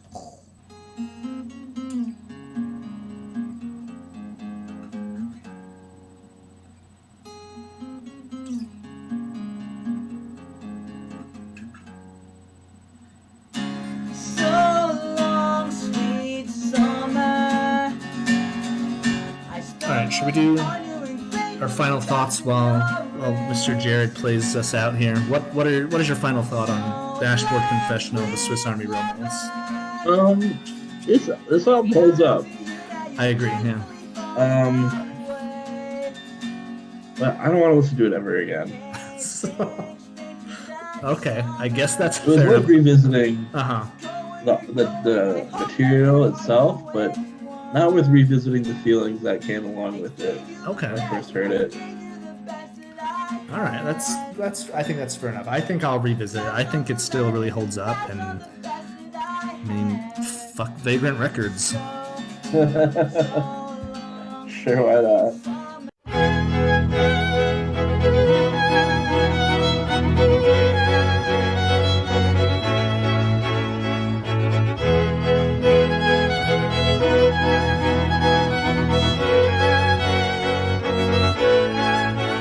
All right, this week's guest you may know from many different things, whether it be playing guitar for junior battles, from Extremely Online, or This Exists, or as a co-host of 155 Pod, formerly Blink 155, or maybe you just know him as best friends of Ron Howard and Martin Scorsese. Please welcome Sam Sutherland to the podcast. Sam, how are you doing? You know, I'm good. It's unfortunate when you really are defined by your relationships. Like I will, for all of the amazing accomplishments that you listed that otherwise sort of define my illustrious career and just sort of fascinating depth of output, I will always simply be Ron Howard and Martin Scorsese's friend to many people who haven't done the depth of the research that you've done. So, thank you. But it does remind me of an inherent conflict that sort of sits, deep in my heart and perhaps always will. Okay. All right. Well, it is 10:30 where you are, so thank you for agreeing to get together so late. What's going on in Toronto tonight? Nothing. Well, there's lightning, but no rain. Okay. You know, we've got the smell of sort of like the first spring rain is in the air. I like literally before I came back to chat with you two said to my wife, like, you should go outside and like smell it. And that's when I realized, despite telling her that I wasn't that high, I might in fact be pretty stoned. So that's sort of what's happening at 10:30 p.m. in Toronto. Is I'm basically like kind of cover section relaxed right now. Right. You know, Okay, perfect. mentally. And you know, there's good scents in the air, the scent of hope, the scent of a cleansing rain sort of falling upon us. What time is it for you two? Is this because it's like 9:30 here? It's 8:30 where I'm at. Okay, I'm the cool late night boy. Basically. Yes, absolutely. And also, you said there's the scent of new hope, which literally sounds like a Dashboard lyric. So I think we're off to a good start. Like, listen, there's like a tiny Chris Carrabba that lives in my heart. So it makes sense that from time to time he would make himself heard. Right, absolutely. Okay, so before we get started, I just wanted to mention that when we started this project to talk about drive-through records, I had exactly 2 notes at first. About guests. And one of them was I wanted the guitar player from Something Corporate, and we got that. And then I had another note that said Sam Sutherland, Dashboard Confessional. So by you finally joining us, you have fulfilled the second note that I ever took about this endeavor. It's a pleasure and equally kind of heartbreaking to be on your final episode. So it's not the final. We've got one more after this. No, that's what I'm hearing is that you guys you've done everything you need to do. You've checked me off the list, and that's it. You're sailing off into the sunset. That's true. Yeah, this is absolutely it. Yeah, it's you know, even though I feel like I am the killing blow landing upon both of your skulls right now, I'm honored to be the one sort of chosen to inflict this final indignity. Perfect. Okay, so before we get into actually talking about Dashboard, there's a few things I've been wanting to talk to you about for a very long time. I feel like we've had a very one-sided relationship over the last 3 years, you know, like we go back and forth on Twitter, but in terms of like hours, you know, I've probably had a lot more airtime than either of you in our relationship. Oh, absolutely. Yeah. So listening back when your podcast was Blink 155 pod, a lot of times, like you were kind of positioned as, I guess, the normie of the pod, and which is fine because I totally relate to that. But there were a few takes you had on specific bands that I found absolutely atrocious that I now want to confront you about. So this is great. I like the come talk about Dashboard, Sam. And you're like, I have some bones to pick with you. In episode 43, you said that Something Corporate's Constantine did not rock. Yeah, you never talk about Something Corporate, that's a whole other thing. You guys never talk about any of the bands I really like, but you did say specifically that Jimmy Eat World Bleed American was the beginning of the end, which I think is an insane take. No, that's a take that I stand by, you know, very strongly and comfortably. Listen, clarity is. No, I'll like listen to them when people are like, to me, Jimmy Eat World is kind of like Weezer, except not as good, but where every Weezer album, someone like Josiah says, like, you know, Weezer have actually been putting out good records for a really long time, and no one gives them credit. And this one's really good. You should listen to it. And I feel like that happens with every Jimmy Eat World record. I see a couple of posts from people who, you know, have kept the flame and respect, obviously, as someone who kept the flame for some other bands. Right. You know, nothing, no judgment, but. The new stuff just never grabs me, and for me, I think it was, you know, the stuff that I didn't like about Bleed American was what sort of felt like it started to get replicated versus the stuff that I had liked about Clarity and the stuff that I liked about Static Prevails. In retrospect, it's a good record. Yeah. It's just the beginning of the end. Well, and I think I like Clarity. Like I think it's probably their best album, if I'm being objective. But I also think that Static Prevails is like their worst album. So I'm always shocked to hear. Whoa! Like I think that Static Prevails is just like a bad album, basically. Listen, I always wonder, I don't know exactly how old we all are, but I feel like these are things where like it's a difference of degrees. Yeah. Like, you know, I'm born in March 85 and you're born in like June, but also 85. And that was enough to give us wildly divergent opinions of like which Jimmy Eat World record is good. Well, I'm April of '87, so that I think the 2 years make That's sense. it. Yeah, mhm. That's actually it. And like twos, what year? Show year. 89. Okay, yeah, so like that's enough, right? Where like Yeah. you're like for me, I'm just like I'm 85, so I'm a little closer to those records. Like Clarity is like the fucking record. Like for a long time, that was like top 5 Desert Island discs, Right. You know, for me, and so and everything after that has just been diminishing returns. What is your 2 favorite Jimmy Eat World? Like you're saying, Alex, you're sort of begrudgingly admitting that Clarity is the best. I think but that's like a hedge. Yeah, well, Clarity, I think, is the best. It's the one that I, like, objectively looking back is probably the best, but, like, from a nostalgia standpoint, definitely Bleed American. I found that one in 2001 after I saw them open on the Pop Disaster Tour for Green Day and Blink, and so that was the first one I came to, so from that standpoint, I thought that one was the best, but I also really like Chase This Light, which I think was 2 albums later. Like, I think Futures was actually pretty bad as well, but I like Bleed American and Chase This Light, and then, yeah, Clarity, obviously. Yeah. I don't know. Twos, you got a favorite? You got a favorite Jimmy Eat World? Yeah, probably Clarity. Like, I'm a pretty basic fan, but like, I love the last one. I haven't listened to the last one. Oh, it's great. It's like they get really like into like the adult contemporary emo lane, you know. Like there's like one song that could be on like soft rock radio. But it's like a total banger. All right, that's interesting. There's this like British band. I think they're called Pale Waves, and they're doing like a very like nouveau trendy version of like kind of like, I mean, it's like Avril Lavigne is sort of the lodestar, but it's the same kind of thing where it's like there's just like, I mean, not that Jimmy Eat World are not like a quote unquote cool band anymore, but like people who kind of know better doing like very deliberate like middling 90s radio rock, and you're like, that's kind of fun. So yeah, I'm not disinterested. I'm sure I listened to it once, and I'm going to listen to it tomorrow and be like, I don't give a shit. But something to do. I need something to spice up my days. Okay, all right, let's move on to the next bone I have to pick. This finally brings us into the drive-through records realm at the very least. There was an episode of Blink-155 where you mentioned the first bad New Found Glory album, and you didn't specify which one.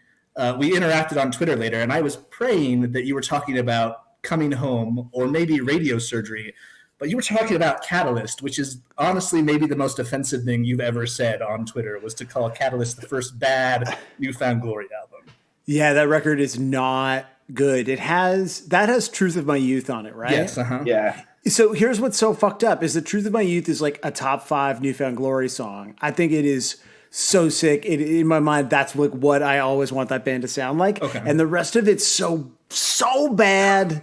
It's like when they stopped, I don't know if it's like if there were different engineers on it or whatever, but I really think like Jordan's voice goes from like perfectly nasal, like perfect pop punk voice, to like strained nasal, and I just like can't listen to it. I mean, I agree. Coming Home is worse, and Radio Surgery is even worse than that. Definitely. Yeah. But Catalyst is not great, and so this is again clearly you do not agree. Is Catalyst like your record? Yeah, I think that's their best one. Catalyst and then the self-titled LP are my 2 favorites. Like everyone talks about Sticks and Stones, and I think it's okay, but I think Catalyst Sticks is way and Stones better. rocks. Like that's mine. That's my record.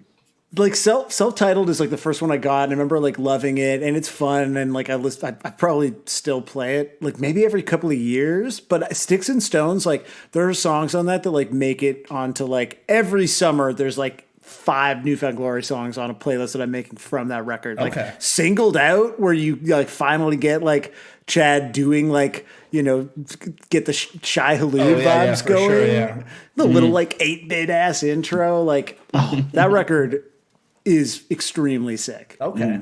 All right. Okay. So, Oh, go ahead. I like that were you hoping you could change my mind? No, I just wanted you to know that it's literally offensive. Like you offended me by saying that is a bad Newfound Glory album. But I respect that you have reason behind it. I thought your reasons were like, oh, that was like their first sellout album or something. So I like that you have actual reasons. Yeah. I mean, I'm always willing to couch like whatever just sort of random aesthetic judgment I've made in the sort of veneer of like critical thought. Gotcha. Okay. All right, so before we get to the third bone I have to pick with you, which is in relation to Dashboard Confessional. Yes, this is great. Really confronting our guest here. Yeah, absolutely. Like, he is not a welcome guest. You're here to suffer my wrath, basically. I know. I feel like I'm here to answer for my sins. This is great. Okay, so I just want to so many bones to pick. It's like all of your opinions. I have no beef whatsoever. Thank you very much. I appreciate that. Such a kiss ass.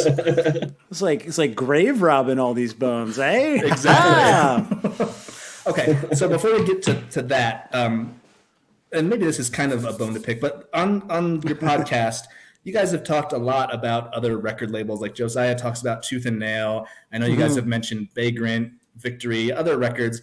I've never heard a lot of talk about Drive Thru, which is fine. But I was just wondering, for you, like, were you ever was Drive Thru Records ever something you got into as an idea or as a group of bands, or was it just kind of not really ever your? I mean, you like Newfound Glory. We know you like Dashboard. Was there anything else about Drive Thru that stuck out to you? It's actually really interesting because even though I knew we were going to be talking about Drive Thru Records, it never occurred to me that we basically never talked about them in 3 years of talking about every other label in that era. And I could say confidently that that's because Josiah has definitely never been into any of those bands. Right. And I think for me, I never fully embraced what I always felt like was kind of like the Drive Thru like aesthetic. And this is something that I think Josiah and I have sort of tried to work out through 4 years of sort of talking to each other is like, sometimes for me, I don't really know how to define the line between what I think is like the greatest music ever made and what is just like a little too corny for my taste. Okay. And I feel like Drive Thru kind of represents like a little bit of that line, which is not to say like I own that First Something Corporate CD. I think it's great. And like I listened to it, but I listened to it for like a shorter period of time or something. Like it's like none of those records, you know, I got the first Newfound Glory album through like a contest, and then I think all of the subsequent ones I like stole. You know, I don't remember ever buying them, even though I liked it. It was just like never like they were things that I like got off of Napster, right. As opposed to, you know, this legacy of like looking at my CD shelf and like seeing the Vagrant logo on tons of stuff, and also seeing it in a way that like repeated, right? Because, you know, you'd get into, because the first Dashboard record that I got into was the Vagrant stuff, like, you know, was Places. And then you kind of go back and you find this, but I think because Vagrant was like a little more up the funnel in that sense. And then they started doing, you know, like Hold Steady records, and there was other stuff kind of happening in and around Vagrant, like the Bronx, right? Like, you know, shit that like you could kind of grow with Vagrant, and with Victory, there was this like incredible back catalog that if, you know, I was into like the Spitalfield record. Okay. And you're like, oh shit. But like Spitalfield sort of reminds me of like a Drive Thru thing where I'd maybe like it for like 2 years and it wasn't like super important to me after the fact. But with Victory, again, you'd see like it on your, you know, on your CDs, and then you could go back and you're like, oh shit, Blood for Blood is kind of sick. And there's like stuff that you can get into, again, that you can be in different sort of phases of your life as a person, like discovering what kind of punk you're interested in and how you kind of want to, I guess, like define your own aesthetic. And I always felt like Drive Thru, and this is like, I've never considered this. This is me working through this in real time, because this is interesting to me, is like, why not that label? I really think it's just because like there was less for me personally to like grow with. Okay. And so I think of all those records as representing like 2 years in my life. Gotcha. As opposed to like a larger stretch of time, I think. Was Drive Thru like the label for you two? Or is this just sort of like, because there's a lot of these bands, so it's like kind of an interesting thing to kind of not for me necessarily, no. Yeah. But yeah, for Alex for sure. It was the label for me. So my first like actual concert, like my first concert was Elton John with my parents. But like my first concert, my first concert as a teenager, like without my parents or whatever, was Blink-182, and Midtown and Newfound Glory opened for them. And I was like, holy shit, these bands are awesome. And like that weekend I was in a Hot Topic, and Drive Thru had this sampler called Welcome to the Family, that I picked up, and it had like Something Corporate on it, Constantine, and If You See Jordan, and The Starting Line, and Homegrown, and all these other bands that I thought were really great at the time, and most of them I still think are really great. And I was like, oh shit. And I noticed kind of like what you're talking about. They had the little drive-through logo, and more importantly, they stamped each like album with like drive-through records number 20 or number 21 or number 22. And like some OCD thing in me was like, oh, I need to collect all of these. So like that's what I did over the next like 5 or 6 years. I got every single release they put out, and I still have them up in my closet. So like, to that's me, that's awesome. like that's my thing. I can look at it and like see the little logo and see the numbers, like, oh yeah, I remember when this record came out or when I discovered this one. So it's definitely like at this point, it's definitely a nostalgia thing for me. Like I can remember it. I love that. You know, but I also think there's aspects of like the music that you grow up with that, especially like before streaming, were just totally tied to like the random chance of like what CD you bought that day. Right. And so you end up hilariously like now as an adult with these like sometimes for me like very bizarre blind spots. Like it'll come up where I'm like, I don't know any Face to Face songs, even though I like love all these bands that sound like Face to Face. You know, like because I just didn't buy those CDs then, and it's like not a band I'm gonna like really get into like a teenager as a 35-year-old man. Yeah. And so, like, I think it's that kind of stuff is always so fascinating to me. Like with anything in your life, it is like this sort of series of sort of random acts that kind of lead you to like meet your partner, or, you know, die. And I guess it's the same thing with which label you get into. Because for me, it was just like, you know, oh, it's you know, Epitaph, it's fat, it's whatever. But I think of all those bands that you mentioned as being like mix CD bands to me, right? Okay. So I'm like, oh yeah, I had like so many mix CDs with like one Midtown song on them, and I had like, you know, what was Summer Down in Fullerton? That was like a drive-through band, right? Alistair, yeah. And that's definitely a drive-through band, right? Yeah. Oh yeah. Yeah. Okay. Yeah. Right. Because it's just like there's like a sound to it. I mean, that is the first Starting Line record. Is that drive-through? Say it like you mean it. Yeah. Fuck that record is so good, and I think it's like not on streaming, and I only have like an insanely low bit rate, you know, rip of it from back in the day, like 96 kilobyte MP3s. The hi-hats just said like wash out the entire fucking sound. Right. But that record is so sick. Hell yeah. Yeah, maybe I really do like drive-through records. I'm going to go back and edit it into the old Blink 152 episodes. Perfect. That would be great. And you've regained all my respect now because you said you liked the Something Corporate album, and so that's enough for me. Like I forgive you for all your other transgressions. Like it's like one of those things where I'm like, oh my god, this is the corniest. It's definitely the corniest music that I really like. Like that I like that. It's not shrouded in irony. It's not like some like big like musical song. I'm just like, no, I like this music. Like it resonates emotionally with me. Right. It's just, you know, I love a piano, right? Yeah, absolutely. Okay. All right. So to the topic at hand, Dashboard Confessional. Tell me your history with Dashboard Confessional. Dashboard Confessional ruined my life. Okay.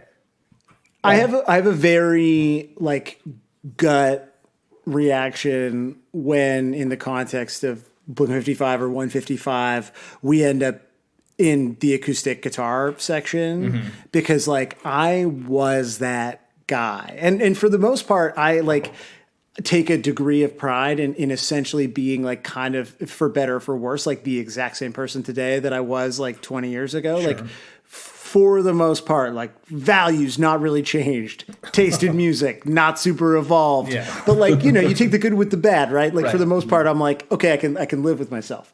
But there is this era where I was so fucking obsessed with Dashboard, and it was like, I was doing some stuff musically, and then it was just like, nope, all I'm doing is writing like acoustic guitar songs, and I'm writing like and you'd get annoyed when people would be like, oh, this sounds like Dashboard. And you're like, well, that's not what I'm just happen to also be playing acoustic guitar. But like, that's exactly what it fucking was, right? And like, I would try to dress it up because I like knew what I was doing, and I was like sort of embarrassed by it because it was just so fucking blatant. Where like I built a band around it that was like, I had a fucking, one of my friends playing cello and someone playing, trumpet, like full time. Like the band was like me on acoustic, trumpet player, cellist, keyboard player, and like a female vocalist. And I was like, so it's like orchestral and shit. Okay. But like, that's what it was. And I was like, So on one hand, I feel like it derailed like several years of my life, like musically. And then also I always like really wonder how much like, people talk about like porn addiction and how that, is like ruining people's relationship expectations or the way that they behave, with their partners and stuff. And I think like listening to Dashboard made me like a terrible boyfriend, for like my entire teenage years, because I was just like, everything that is bad is like, girls like, looking askance at me or whatever. Like, I think it bred like a real like victim, like romantic victim mindset into me that it took me 36 years to correct, Okay. So that's mine. Is I like love it dearly, and like I love all of these songs endlessly, and I legitimately think that it made me a worse person at one point in my life. All right. How about you two? I mean, I guess you've already talked about this. We have, and so I think it's interesting because I got into them with A Mark, a Mission, a Brand, a Scar. That was my first introduction to them, which I think is a great album.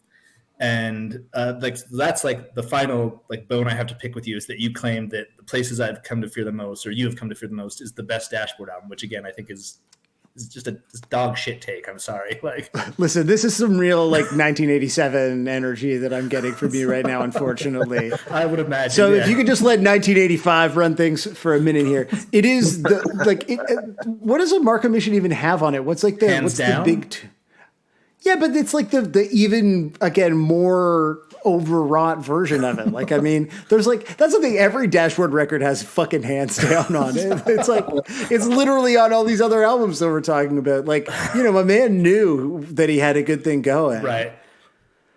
Oh, I fucking love Dashboard though. I really do. Now, so when we talked about, Brian said he went back and listened to the specific album we're talking about, Swiss Army Romance, and he said, while the music holds up, he doesn't like the way it makes him feel now. Because I mean, you can expand on that, Brian. Like, what about it do you not like now? It just reminded me of the person I was when I was like really getting into that kind of stuff. Yeah. And like putting like Dashboard songs on mixed CDs for girls, and like just like all the feelings tied to that, and like wanting nothing more than to be in a relationship, and that was like the most important thing in the world. My feelings are the most important thing in the world, and like it just reminded me of like a bad person that I was when I was just like listening to that kind of music. Yeah, that's basically exactly how I feel. And so, listening back to it objectively, you're like, first of all, like the guitar playing is so sick, the tunings, I think he has a cool voice. Like all these things are good. And for me, it really is, it's this like snapping back to like being this like raw nerve, again, where you're just like, I do genuinely kind of wonder, like in retrospect, like sometimes like what was it like to be on the receiving end of like the affections of a guy who was obsessed with Dashboard Confessional. And I mean that with all sincerity. Like I don't know that it was good. I don't know that it made me like sensitive and like what you just said, Brian, was like your feelings were sort of the only thing, because that's what's so weird about those songs. I mean, there's this great, we talk about it, I've talked about it before on the pod, but like I really do. I always snap back to like the moment of reading the Jess Hopper emo where the girls aren't essay in Punk Planet. Like at the time, like being like, oh fuck, like this is me, like lights going on. Like I am fucking up, and I associate, and this is through no fault of Chris Carrabba's either, who I think is like an incredibly talented. Like this is all incredibly just like personal to me. Like I wouldn't put any of that on him, but. Right. But that mindset that it breeds, that I think Jessica Hopper kind of captured so well was one that like I just like immediately saw in myself. And you're like, oh, that's not good. Right. So, I mean, can you go back and still listen to albums like the early Dashboard stuff, or is that in your past now? I don't think I can do it. Like I've tried, like from time to time, I'm like, oh, I'm gonna put this on and see, like, and some of it, like, I mean, it goes. But I can do Further Seems Forever. Like if I want my Carrabba fix, I can do that. But this is just like I got no problem going back and listening to Blink. You know, there's all kind of, I could listen to Real Big Fish. Like, I could listen to Less Than Jake. Yeah. Dashboard is just like mainlining the most awkward part of your adolescence. And it's it's too much. Like, can you just listen to it casually? Yeah, I can. I respect that. And maybe it's because so I didn't again, I got into a Marca Mission, that was probably 2003. And then I I didn't really care about Dashboard after that. And then Vindicated came out, and that was huge for me. Vindicated bangs. That sounds fucking good. I actually do. You know what? I realize this isn't true because for sure at one point in the pandemic summer, I just kept switching up, making running playlists. And I, for a while, was running this summer to a playlist that prominently featured Vindicated. I can picture myself running along the waterfront in Toronto, just Vindicated, I'm something broken. I'm like, it's going to be okay. Right. Nice. Yeah, it was not okay. Right. Kind of unfortunate reality. So now I can't listen to Vindicated either. Okay. But no, that song is so fucking big. It's huge. And then finally after that, I got into the drive-through thing. I was like, oh, they put out Swiss Army Romance. So I went back and listened to it. Well, I didn't listen to it till I was in college. So although I was still very much that person and had that raw nerve, I think it wasn't as bad. So I don't listen to it and think, oh yeah, this reminds me of being a shitty teenager. It reminds me of being a shitty college student, I guess, which I guess I can cope with better. Yeah, that's fine. I got a lot of things that remind me of being a shitty college student, but I think I was maybe a marginally better person by then. Yeah. Maybe. Okay. Did you find going back though and hearing these earlier versions, because these are songs that were even on a Marca Mission, your kind of introduction, to be sort of it's shockingly raw? Because coming from Places to this, where it's okay, you've got screaming infidelities, but there's no drums and the tempo is all over the place, and you're this is fucking nuts. Yeah. If you're used to listening to it in one very, very specific context. Right, and I mean, I have only listened to the Places album maybe once or twice, because again, that was one I came to after Swiss Army Romance. So I listened to them oh, what the fuck did he do to all of his acoustic songs? I don't like this. I hate screaming infidelities with the drums and all that shit.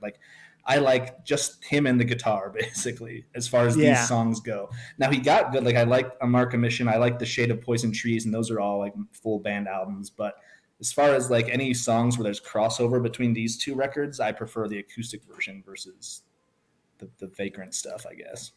Definitely sometimes the drumming is very, we're talking about things being a little adult contemporary. It's all super MTV Unplugged, just the sound of it. It's a lot of tinkering on the cymbals and stuff. Yeah. And he did a lot of gentle rapping. MTV Unplugged.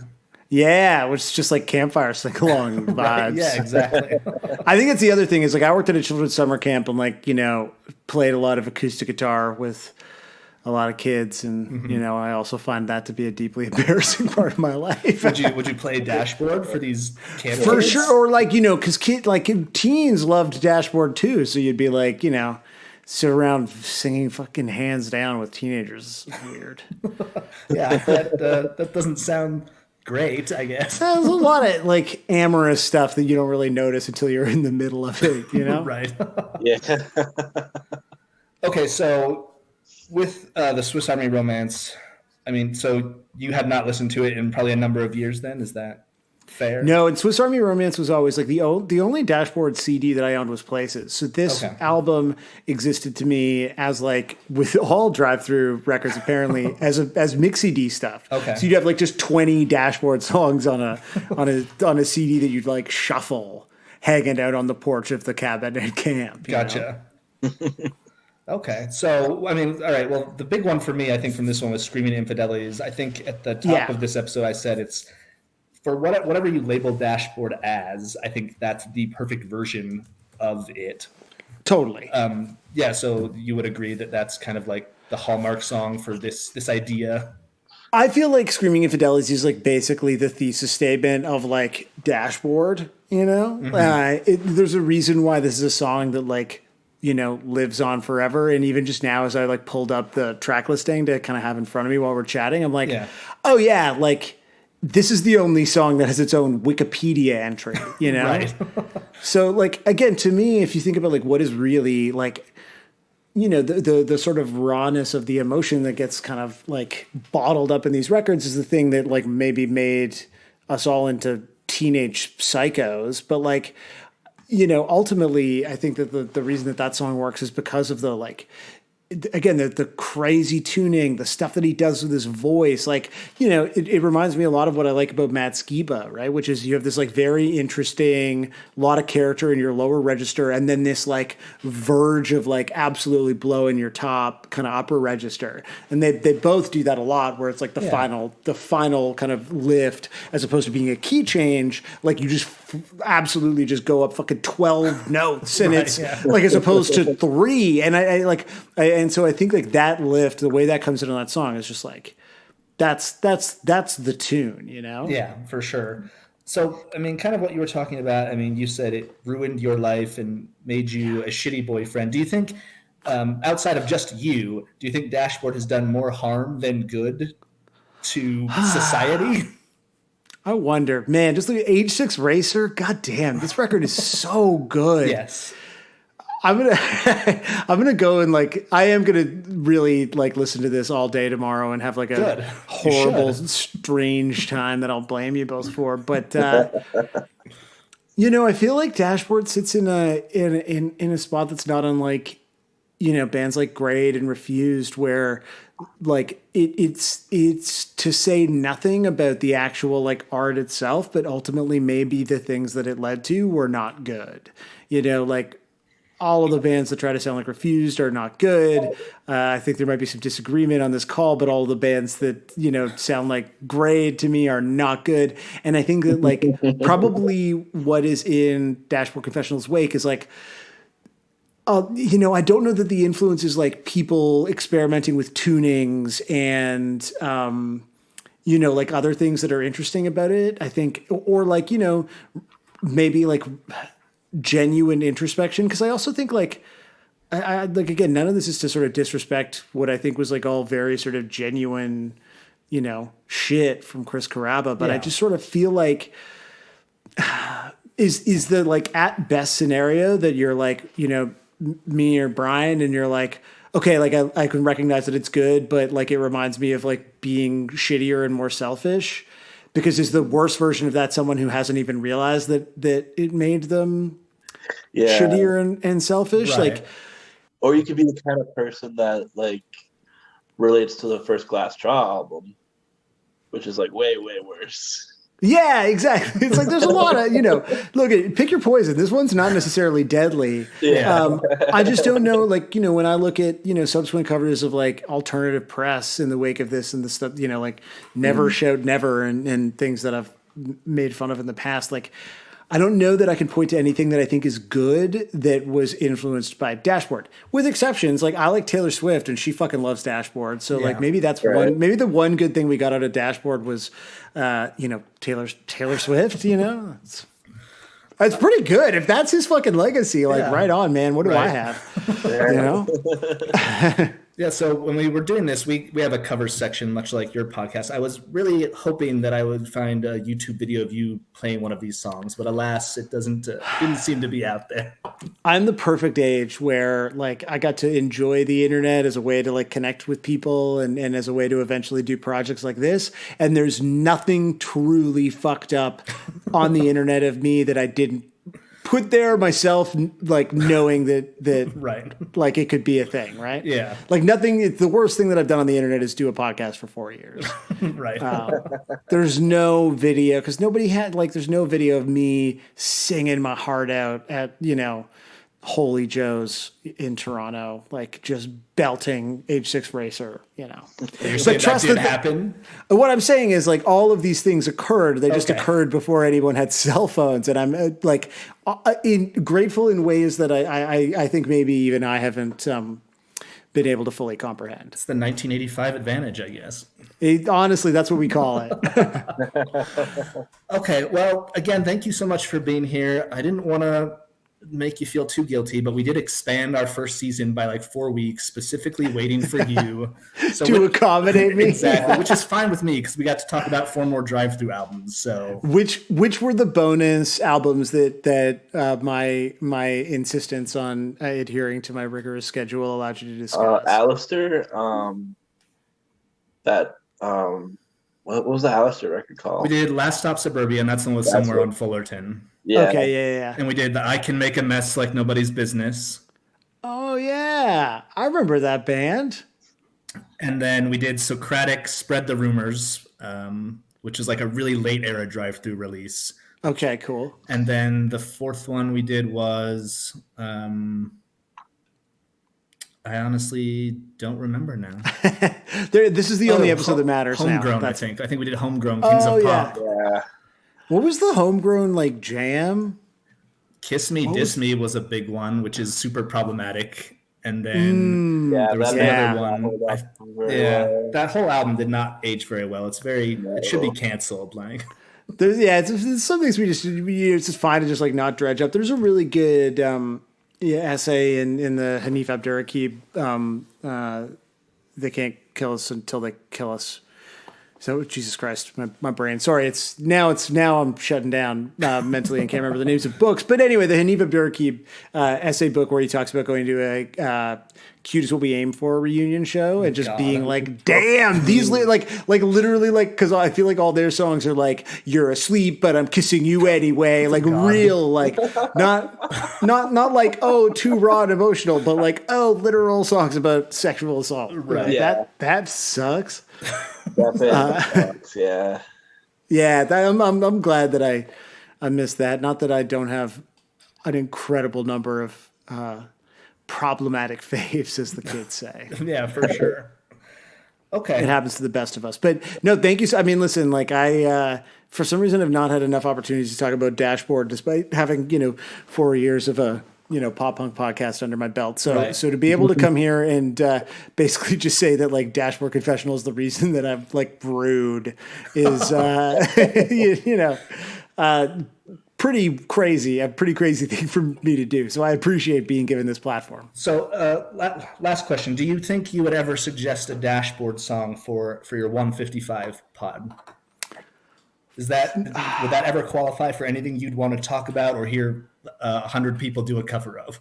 Yeah, I actually did. Like, it's one of the neat things with the new format is like kind of not really comprehending the possible breadth of it until someone suggests it. Mm-hmm. We did great a couple of weeks ago because someone on Discord said like, oh man, Sam, you should do a great episode. I was like, we fucking should. That's amazing. Right. And so just now, like, honestly, despite this whole conversation, I was never like, I should steal this. But when you're like, are we doing something?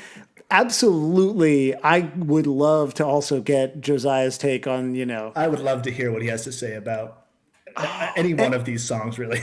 And that if you did a big one, like it would be like a 40+ cover. Oh episode. Yeah, just do Vindicated. Yeah, that could be interesting because that Vindicated Spider-Man, right? Yeah. Yep. Uh-huh. So we can talk about all the other great Spider-Man soundtrack songs, Nickelback, and exactly, yeah. And that would appease Josiah because you'd get to talk about Nickelback. That's true. So then I actually don't want to do that. I don't want to do anything that appeases him. That's true. That's a good point. This would not be an episode for him. This would be an episode extremely for me. Okay. All right. Well, I mean, I mentioned all of your credentials, I guess, at the top of the guest spot. Is there anything you want to plug or anything you want to mention here before I let you go and vibe out? No, that was the only thing I want to plug is Vibes. I think that everybody check them out. They're good. They'll make you feel nice. No, this was so much fun. I appreciate you both accommodating my unnecessary schedule and having me on to talk the board. All right, thank you so much, Sam. Thank you. I hate the winter in Lexington. I hate the winter in Lexington.